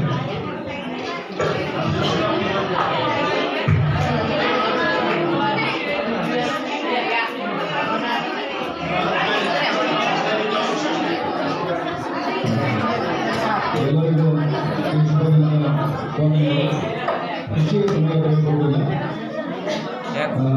ನಿಮ್ಮ ಮಕ್ಕಳ ಸಾಧನೆಯನ್ನ ಕುರಿತು ಹೇಳೋದಕ್ಕಾಗಿಯೇ ನಿಮಗೆ ಕರೆಸಿದ್ದಾರೆ. ಮುಖ್ಯವಾಗಿ ಪ್ರತಿಯೊಂದು ಪ್ರೈವೇಟ್ ಸ್ಕೂಲ್ಗಳಿಂದ ಮಕ್ಕಳು ಕಳಿಸ್ತಾರೆ. ಎಲ್ಲ ಮಕ್ಕಳು ಏನಪ್ಪಾ ಅಂತ ಒಂದು ಲಕ್ಷಗಟ್ಟಲೆ ಡೊನೇಷನ್ ಕೊಡ್ತಾರೆ. ಅವರಿಗೆ ಕೆಲವೊಂದು ಸ್ಪೋರ್ಟ್ಸ್ ಕಂಟೆಂಟ್ಗಳಾಗಿರ್ಬೋದು, ಮತ್ತೆ ಕೆಲವೊಂದು ಕಲ್ಚರ್ ಆಕ್ಟಿವಿಟೀಸ್ಗಳಾಗಿರ್ಬೋದು ಮಾಡಿಸಿ ಪ್ರೈಸ್ಗಳನ್ನ ಕೊಡ್ತಾರೆ. ನಿಮ್ಮ ದುಡ್ಡನ್ನು ತಗೊಂಡು ನಿಮ್ಮ ಕೈಲಿ 1 ಲಕ್ಷ 2 ಲಕ್ಷ ರೂಪಾಯಿ ವಸೂಲಿ ಮಾಡಿ ಒಂದು 100 ರೂಪಾಯಿ 2 ರೂಪಾಯಿದು ಪ್ರೈಸನ್ನು ಕೊಟ್ಟು ಕಳಿಸ್ತಾರೆ ಅವರು. ಹಾಗಂತ ನಾವು ನಮ್ಮ ಶಾಲೆಯಲ್ಲಿ ಪ್ರತಿ ವರ್ಷ ನಮ್ಮ ಮುಖ್ಯ ಗುರುಗಳು ಮತ್ತೆ ನಮ್ಮ ಎಲ್ಲ ಶಿಕ್ಷಕರು ನಮ್ಮ ಮಕ್ಕಳಿಂದ ಏನೋ ತೊಂದರೆ ಮಾಡೋದು ಬೇಡ ಅಂತ ಹೇಳ್ಕೊಂಡು ಪ್ರತಿ ವರ್ಷ ಮಕ್ಕಳ ದಿನಾಚರಣೆ ಹಾಗೂ 26ನೇ ಜನವರಿ ಅಂದು ಗಣರಾಜ್ಯೋತ್ಸವ ದಿನದಂದು ಶಾಲೆಯಲ್ಲಿ ಕೆಲವೊಂದು ಕ್ರೀಡಾಕೂಟಗಳನ್ನು ಮತ್ತು ಕೆಲವೊಂದು ಆಟೋಟಗಳ ಕೆಲವೊಂದು ಬೇರೆ ಬೇರೆ ಚಟುವಟಿಕೆಗಳನ್ನು ಮಾಡಿ ಅವುಗಳಿಗೆ ಪ್ರಶಸ್ತಿಯನ್ನ ನಮ್ಮ ಶಾಲೆ ವತಿಯಿಂದ ಕೊಡಲಾಗ್ತಿದೆ. ಅಂದ್ರೆ ನಮ್ಮ ಮಕ್ಕಳಿಗೆ ಏನೋ ತೊಂದರೆ ಮಾಡೋದು ಬೇಡ ಅಂತ. ಹೋದ ವರ್ಷ ನಮ್ಮ ಮುಖ್ಯ ಗುರುಗಳು ಎಲ್ಲ ಸ್ಕೂಲ್ಗಳಿಂದ ಏನಪ್ಪ ಅಂದ್ರೆ ಪ್ರವಾಸ ಮೂಲಕತ್ತರ ನಮ್ಮ ಮಕ್ಕಳನ್ನು ವಂಚಿತ ಆಗೋದು ಬೇಡ ಅಂತಂತ ಕರ್ನಾಟಕ ದರ್ಶನ ಅಂತಕ್ಕಂಥ ಪೂರ ಅವ್ರ ಕರ್ನಾಟಕಕ್ಕೆ ಏನಪ್ಪ ಅಂದ್ರೆ ಟೂರ್ ತೊಗೊಂಡ್ರು ಮಕ್ಕಳಿಗೆ ಭಾಳ ವ್ಯವಸ್ಥಿತವಾಗಿ ಮುಗಿಸೋದು ಬಂದೆವು.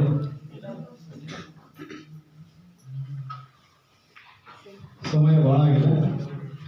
ನಿನ್ನೆ ನಾವು ಮಕ್ಕಳಿಗೋಸ್ಕರ ಕೆಲವೊಂದು ಮನೋರಂಜನೆ ಆಟಗಳನ್ನು ಆಡಿಸ್ತೀವಿ.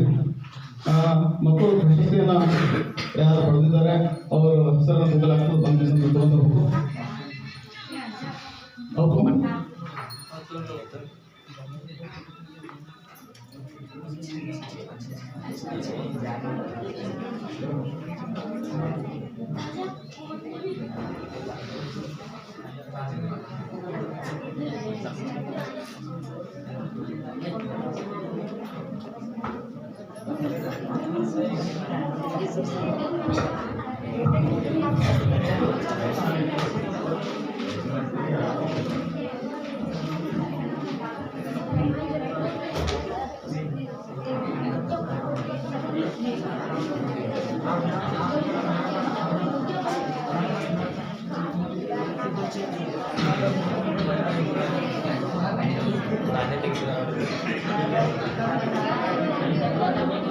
ಮೊದಲನೇದಾಗಿ ಲಿಂಬು ಚಮಚ ಆಟದಲ್ಲಿ ಪ್ರಥಮ ಸ್ಥಾನವನ್ನು ಪಡೆದಿರ್ತಕ್ಕಂಥ ಬಾಲಕರ ವಿಭಾಗದಲ್ಲಿ ಪ್ರಥಮ ಸ್ಥಾನವನ್ನು ಪಡೆದಿರ್ತಕ್ಕಂಥವರು ನಿಖಿತಾ ಲವಪ ತರಗತಿ. ಅವಳಿಗೆ ಪ್ರಥಮ ಸ್ಥಾನ ಬಂದಿರ್ತದೆ. ಅವಳು ಬಂದು ಸಾರಿ ನಿಖಿತಾ ಲವಪ 8ನೇ ತರಗತಿ ಲಿಂಬು ಚಮಚ ಆಟದಲ್ಲಿ. ಅದಕ್ಕೆ ನಮ್ಮ ಮುಖ್ಯ ಗುರುಗಳು ಪ್ರಶಸ್ತಿಯನ್ನು ನೀಡಿ ಗೌರವಿಸಬೇಕು.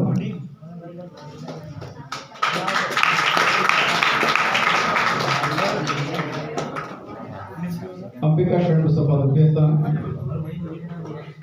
ನಮ್ಮ SDMC ಅಧ್ಯಕ್ಷರು ಸೂಚನೆ ಕೊಡಬೇಕು. ಆ ಕಡೆ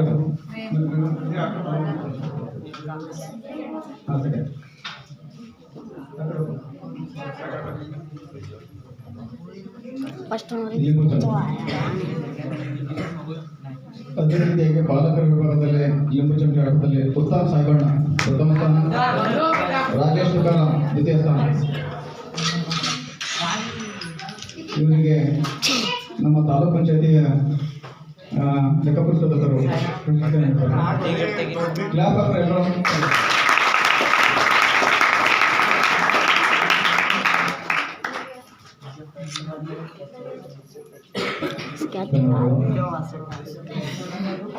ಅದೇ ರೀತಿಯಾಗಿ ಗೋಣಿಚೀಲ ಆಟದಲ್ಲಿ ಬಾಲಕರ ವಿಭಾಗದಲ್ಲಿ ಅಫಾನ್ ರಬಾನಿ ಪ್ರಥಮ ಸ್ಥಾನ, ಮಲ್ಲಿಕಾರ್ಜುನ ಶಿವನ ದ್ವಿತೀಯ ಸ್ಥಾನ.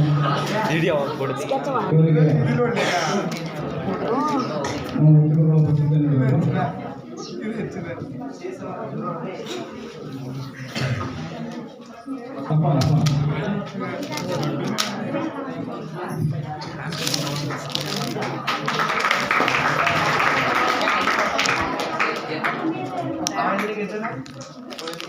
ಬಾಲಕಿಯರ ವಿಭಾಗದಲ್ಲಿ ಗೋಣಿಚೀಲ ಆಟದಲ್ಲಿ ಸಿಂಚನ ಬಸವರಾಜ್ ಪ್ರಥಮ ಸ್ಥಾನ, ದಿವ್ಯಾ ರಮೇಶ್ ದ್ವಿತೀಯ ಸ್ಥಾನ.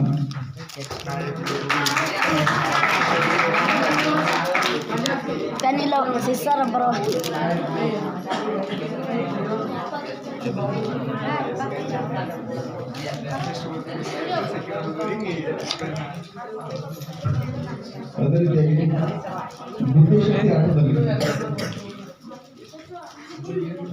ಅಂಕಿತಾ ಮತ್ತು ಅಂಜು ಪ್ರಥಮ ಸ್ಥಾನ. ಅಂಕಿತಾ ಮತ್ತು ಅಂಜು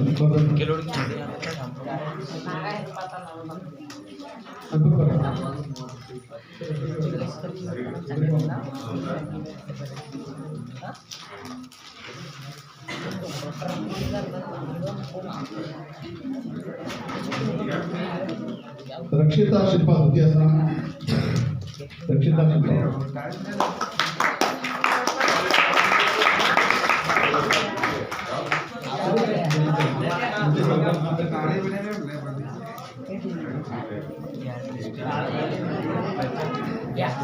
ಅದೇ ರೀತಿಯಾಗಿ ಬಾಲಕರ ವಿಭಾಗದಲ್ಲಿ ಲಕ್ಷ್ಮೀಕಾಂತ್ ಪ್ರೀತಮ್ ಪ್ರಥಮ ಸ್ಥಾನ, ಸಂದರ್ಶನ್ ಪ್ರೇಮ್ ದ್ವಿತೀಯ ಸ್ಥಾನ.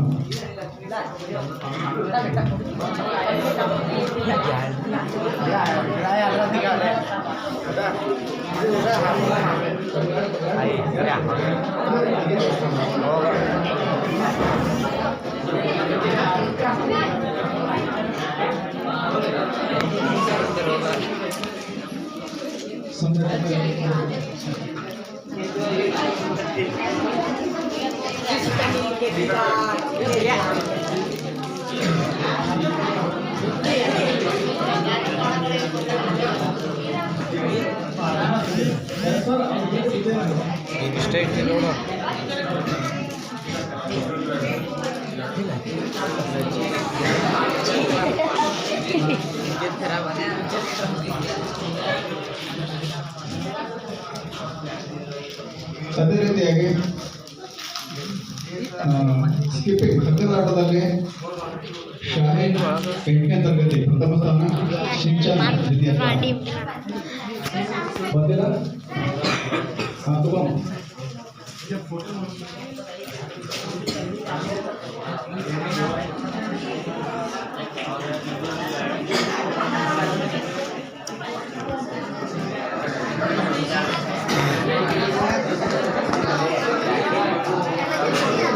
ಅದೇ ರೀತಿಯಾಗಿ ಬಾಲಕರ ವಿಭಾಗದಲ್ಲಿ ನಾಗರಾಜ್ ಪ್ರಥಮ ಸ್ಥಾನ, ಆಯಾ ದ್ವಿತೀಯ ಸ್ಥಾನ.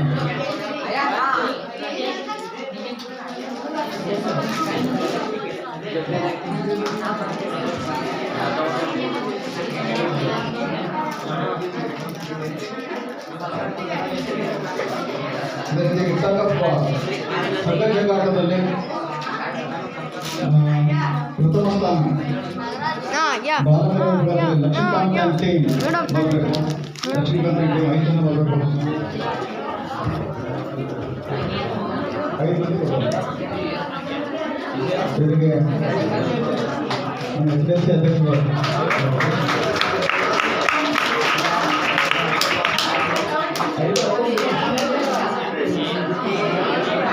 ಅವಸ್ಕೆ ಬಂದವ ಯಾವಲ್ಲ ಅವ್ರು ಸಣ್ಣಸ್ಕೆ ಬಂದವ್ರಿ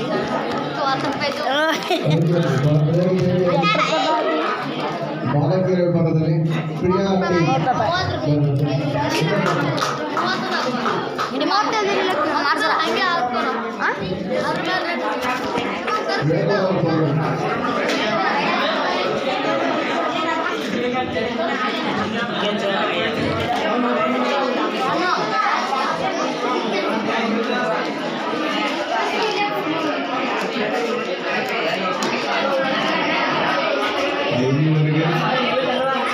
ನಿನ್ನೆ ಮಕ್ಕಳಿಗಾಗಿ ಮನೋರಂಜನೆ ಕಾರ್ಯಕ್ರಮವನ್ನು ಹಮ್ಮಿಕೊಂಡಿದ್ದು